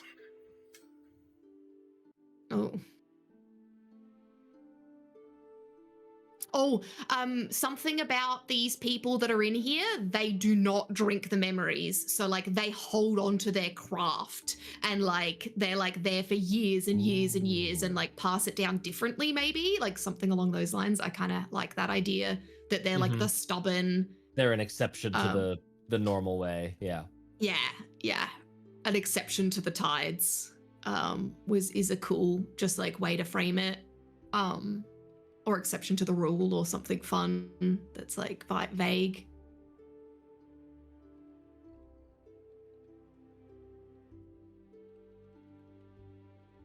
Just rebels. Yeah. The exception to the rule is good. That's fine. Okay. Rebellious and stubborn, like. I thought along the lines of a safe place. So like you said that people want to like can store all their stuff.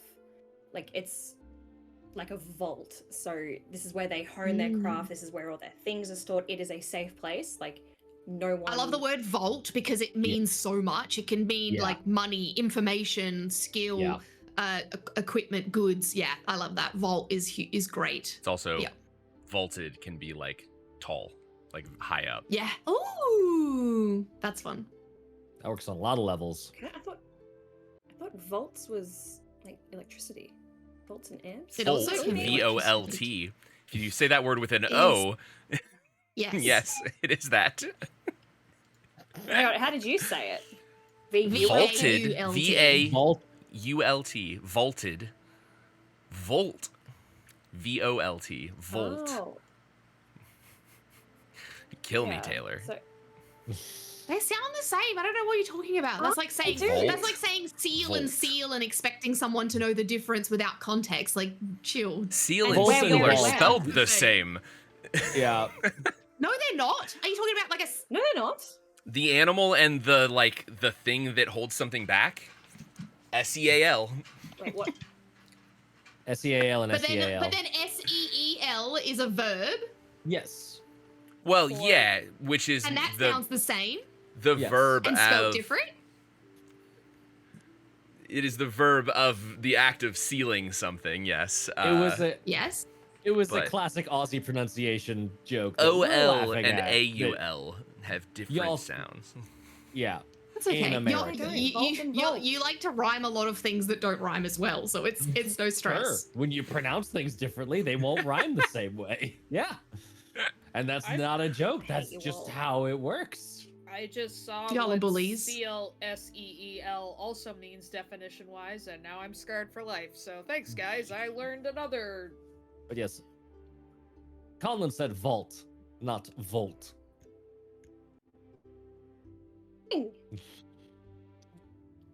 That's fine.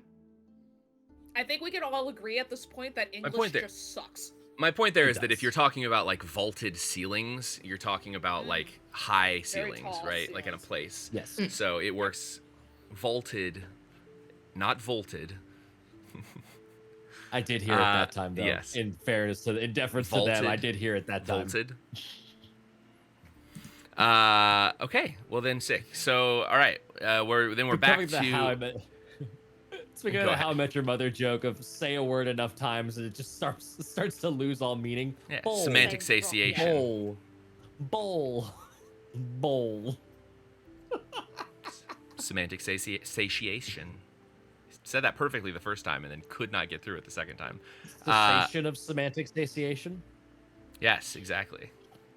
It was the syllabic satiation of semantic satiation really screwed my syntax. All right. Again, English sucks. I mean, like Taylor's Anyway, so moving on. annoyed. I'm deeply enjoying this Yes. wordplay, but So yes, okay. The yarn spinning rope weaver, tall tale teller, maker of ropes, someone in the major flight. A scene. So a vignette is a brief glimpse into a resident's daily life. To begin a vignette, the current player decides where the scene takes place. The location should be connected in some way to the landmark where the resident is nested. When in doubt, setting the vignette at the landmark itself is always a safe bet. The current player embodies the resident. Other players play various aspects of the setting: the weather, the music, local flora and fauna, sights, smells, tastes, and the passage of time, or other characters in the scene. So feel free to add whatever. I'll set the scene by saying it is a typical day for the yarn spinning rope weaver, who is sitting in their workshop with lots of jute being prepared to weave into ropes. And I'm going to say that I imagine they're like their area sits sort of at like the center of a you know how like old theaters were designed so that like the sounds would carry into like the audience, so like you didn't need microphones. Yeah. Like they're like the way that like Greek theaters were designed is that you could stand in the middle and talk at normal volume and like everyone would still be able to hear you. There's sort of a thing going on here so that the yarn spinning rope weavers like workshop gives them the ability to hear everything that's going around, and so they are just listening for gossip and rumors from within the building as they spin away, weave away. Would anyone like to add anything to that scene? I'm just pulling up the thingy. I love the idea of rain against a tall tower. So I feel like if we're inside of that really tall, what do we call it? The major flight. If we're inside the major flight, hearing like rain and wind, like pattering against the outside stonework to where it just feels It would feel like cozy on the inside to where it's like you're safe from the inclement weather outside. I like it. Anyone else have anything? So I'll say I'll fish here. So it does say the player embodying the resident can make broad scene requests to their co-players, e.g., could someone play one of my family members, or let's frame this as a montage of my regular customers, or I'd like this to be a solo scene. Please only be abstract elements of the space. So I'm gonna say, if anyone would like to add rumors that this person is overhearing at this time, yarns to be spun. What you got? I'm thinking, I don't know why I thought of it, but hearing some fishermen catching more fish and not recording how much they're catching, like kind of the sneaky, like, ooh, we're gonna get a little bit more of this month, and nobody will know the difference if it's just like a couple extra fish. And but it's more obvious than they probably think, and everyone's just like, wow, really? But no one's really bothering to say anything. Just everyone knows it, and it's no secret. So I don't know if that's something that would constitute it. Not every rumor has to be like juicy and juicy. The juice. Yeah. Yeah. Then what's the point? I don't know. I'm never included. I don't want to drink tea really. if it's not hot and flavorful. Clearly has never had iced tea. I may as well just have water. Yeah. Also, Taylor just turned into Jerry Seinfeld for a second there. Oh, I can't stand him. What is the deal? But what's the point? Sorry, Taylor. Yeah, anybody want to add Taylor, anything to the scene?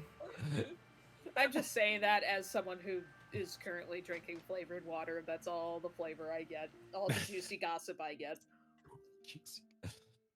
Flavored water. Delicious. Water. I mean, technically, that is what tea is. It's just flavored water. It's hot or cold. Anywho. Yeah. So I guess the current player begins by describing the resident's interior thoughts and actions. Other players respond freeform, engaging in loose and improvised conversation. Describe sensory details as well as the resident's desires, beliefs, and appearance. Feel free to speak both in and out of character, narrate the character's actions, or say things they would say in their own voice. I'm going to say that this specific individual is very tall, more aligned with like the original look of the Auriga, but not as like changed by magic here. So tall and tusked specifically. And so they currently, just listening for rumors, in a fairly good mood, listening to the sound of the rain on the outside of the building. Thinking about, I guess, really, I was thinking like rumors and things here, but really technically like yarn spinning is just like a really long and like winding tale that you tell. So like as they're weaving the ropes, they are, I think, speaking out loud a story that they're telling almost into the ropes to like infuse the rope itself with some of this like cool the spun yarns that they are coming up with. So yeah, anything. Oh, that's fun. I like the idea of that. And that when the ships like set sail on the ocean, you can like listen very carefully to the stories like being whispered to you from the ropes, like swinging above head and stuff. That's fun. Anyway, no, I have I have nothing productive to add except for that. Well, do you think they have like magic shears too? Like, because I'm thinking of the three muses with like this long rope, string sort of thing where it's just powerful shears that also end the story there, or it magically cuts it so that they have the chance, like if it was a ship like Haley was saying and they went out to sea and they came back and they had more stories they wanted to tell, they could add to that rope so it's not like permanently cut. They could just rebind it and add like more stories with it. I think they came back. I think whenever the current rope is done, they're like that story just abruptly ends, and like at any given time you're picking up the middle of a story that is very, very long-winded and long-running, and like you're just sort of tuning in to the middle of this thing.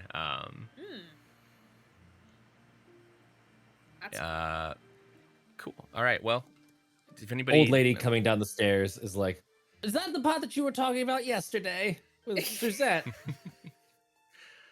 She's still around in this tale. You haven't killed her off yet." For now. We'll see. Do you think she should die?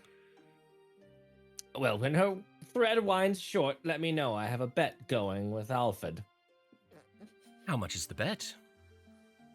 No, I can't bias you. It has to be natural. Fair enough. I'll save the bit of the end for you. Kind of a chill runs down her spine. Like, I'll hurry off then.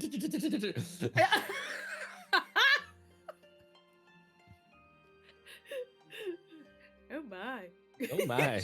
Oh my. I'll save the bit at the end for you. Sounds so like haunting. I don't know what. But also just like very like Unless accurate. someone's talking about cake. Yeah. True. Ah, yeah. In this case, I think I like the idea that this character's a little like gaunt and like a little creepy looking, and so it's literally just trying to be like, I'll trim the end of this rope so that you have the end of the story to prove your bet. But the character is like, oh no. oh no. Oh no. Oh no.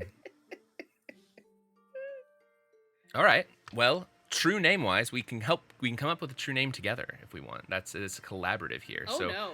From that little vignette, that little scene, what do we think? Eerie. In the vein of puns before, gossiper thread instead of gossamer thread. Gossiper thread. I like that a lot. All right, I put eerie listener. So we have eerie listener, gossiper thread, and anybody else have any thoughts? Oh no. Oh no. Oh no. I wonder.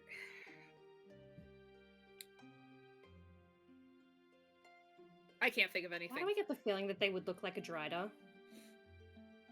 Ooh, yeah. I like it. mean, because it's tall, gaunt, like threading and spiders. Spindly. Yeah, Maybe not spinning necessarily thread. like a copyright thing, but I'm just having that. Yeah. Hey. Vision. No, it's a very vivid image for that. Watsy Or can't they're sue just Dark surrounded Souls. by spiders and taking. Oh yeah.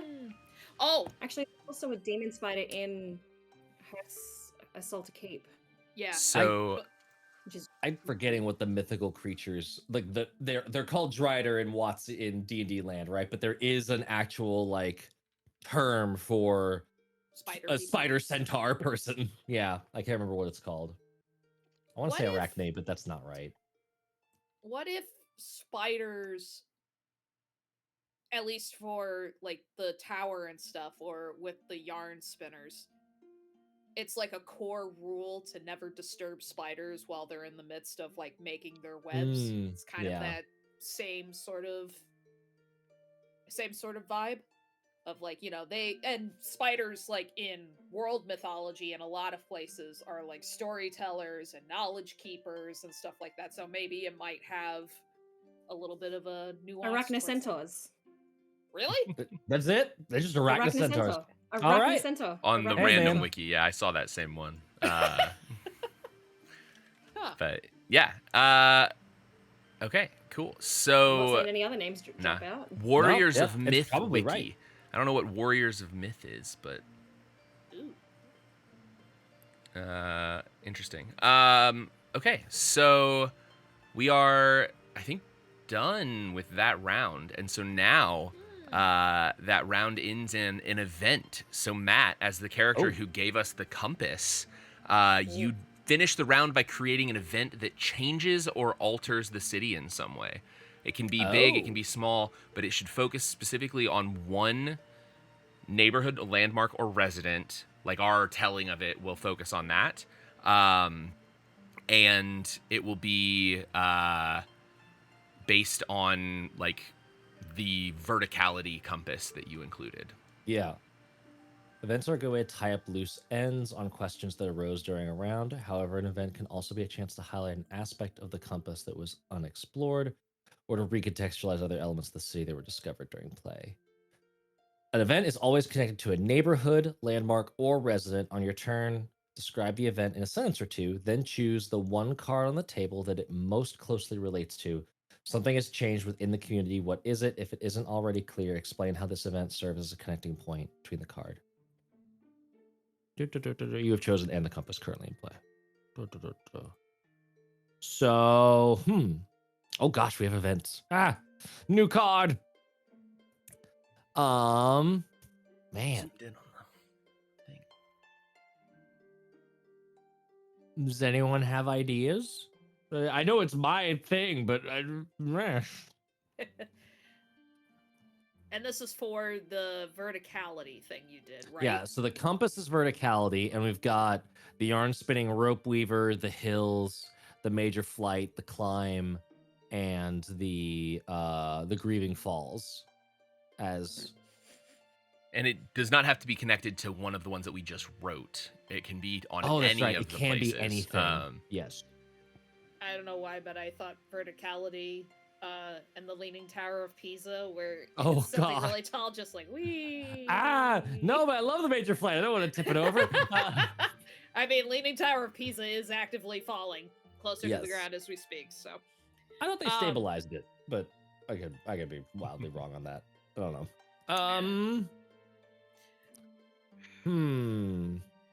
Would,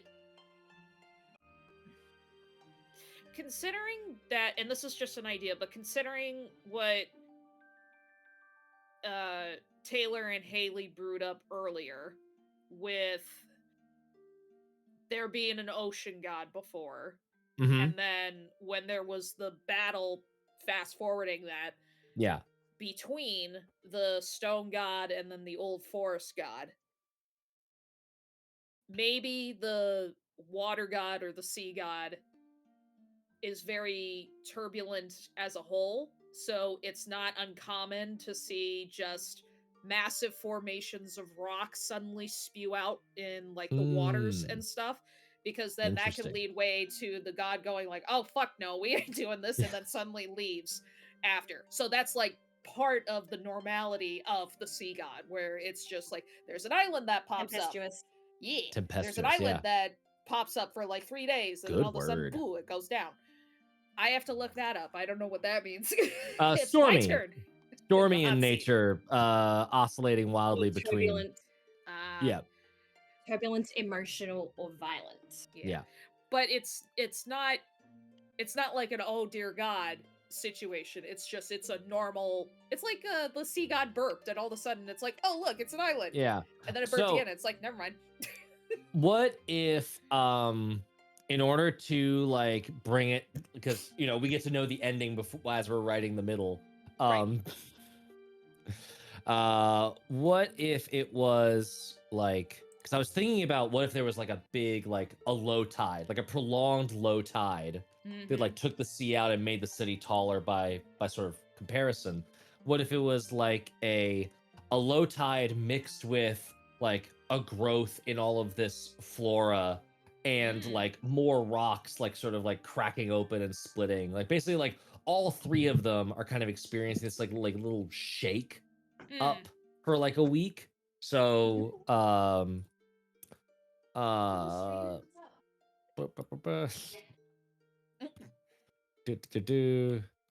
terrain turbulence or tempestuous I'm gonna take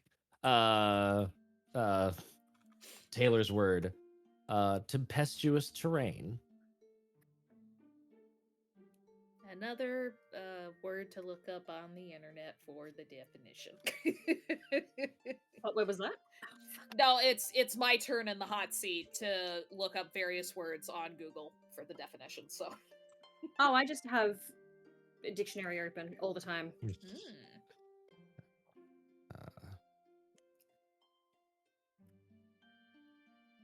There. Yay. Yes. And then that needs to connect to a location. You're back. always connected to a neighborhood, landmark, or resident. Um, Could it be to the rope roads? I was thinking either rope roads or hills, because I feel like this is something that gets experienced over like a wide area, so maybe it makes more sense on the neighborhood. Mm.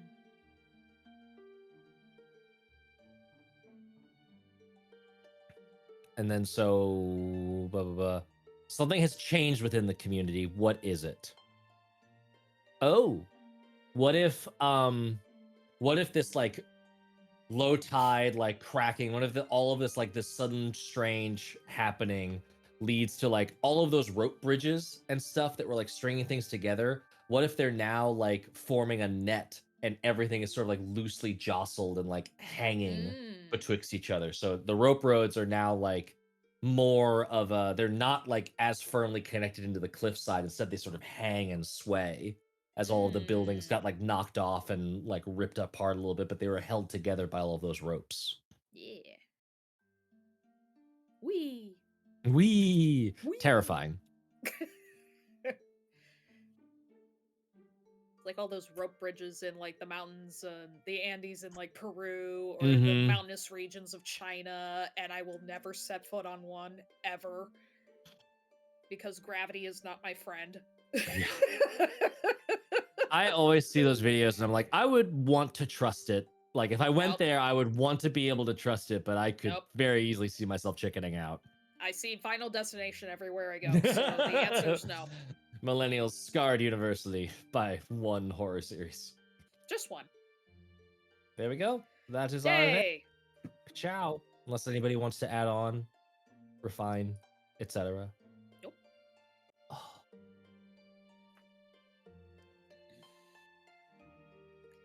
Look good. What happened? I guess now it's a new round, so somebody else gets to pick a compass. Ooh. So I was gonna say, technically, yes, this is the end of the round. We got like 40 minutes. That took us about an hour. And I have kind of a hard stop tonight, so we could pause this and then come back and do like one more round or two more rounds, like at another time. I don't know what people's schedules look like. I know holidays and stuff coming up, but we can figure out maybe another time to come back to this. We could always come back to this, on a break in Caerwyn too, which I think we'll be picking up at the beginning of the year, around sometime there. But so yeah, are we good? Do we want to take a pause on this for now, and then we can always come back and keep building a city here when we feel like it? I guess we do have a little bit. Can I put a name idea in there that I kind of thought of? Either maybe something like Triforge Vale or Tristone Vale or something along those lines. That kind of fits like the for the whole city. Valley plus stone plus the tri version of it. Yeah. And then maybe I don't know if Forge because everything is being made there out of, in the city. Yeah.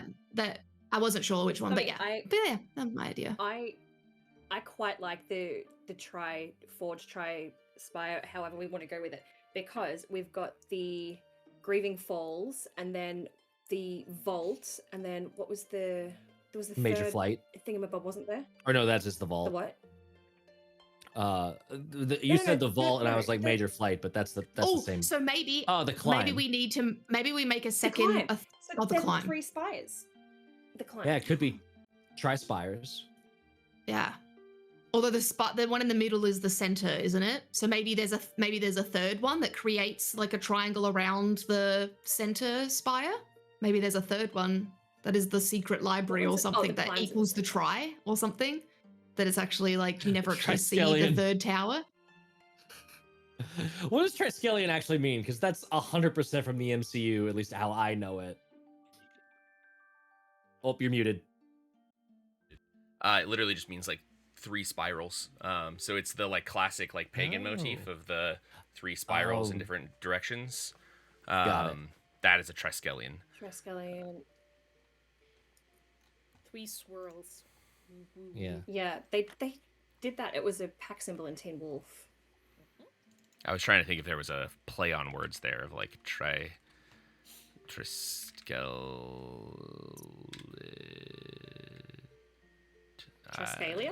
Triskeleton. Triskeleton. That sounds good. Anyway, I just wanted to add that in as like a little. No, it's a great before we idea. finish. I 'cause love I wrote it down Vale. and I'll never like find it. that again. Yeah, Vale sounds nice. Vale is very The face sounding Triskelion and Vale? whimsical and mystical. Mm. Because remember, we've got vivid, tranquil, and jagged as our like setting the tone words. Yeah. Mm. So like the Triskelion Vale? Is that what we're... VALE. Just ideas. We don't have to lock. We don't have to lock in anything yet. VIL. Ooh, oh, that's fun. Yeah. I like the idea that it's Vale, VALE, but because it's homophonic ambiguity, if you just say it, then it's also the notion of the veil thinning between this place and the three patron archfey gods that live here.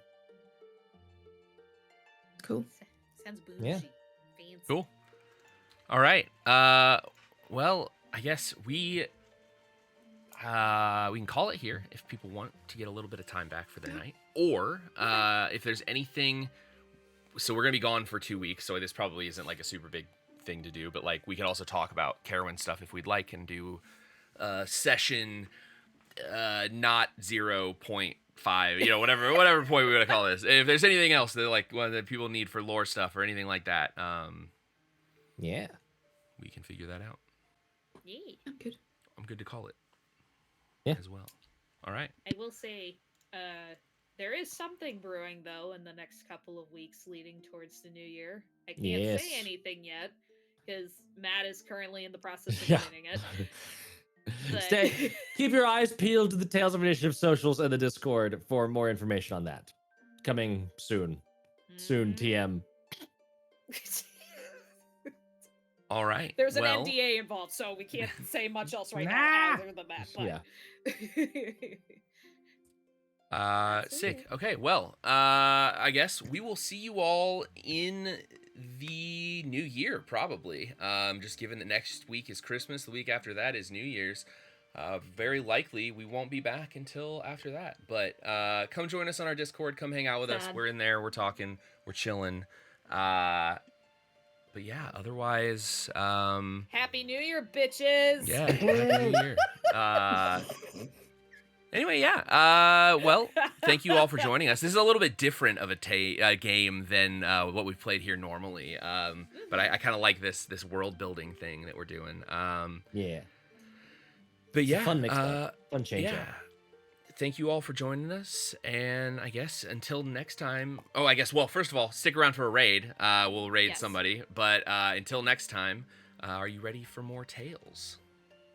Always. Bye, everybody. Happy New Year.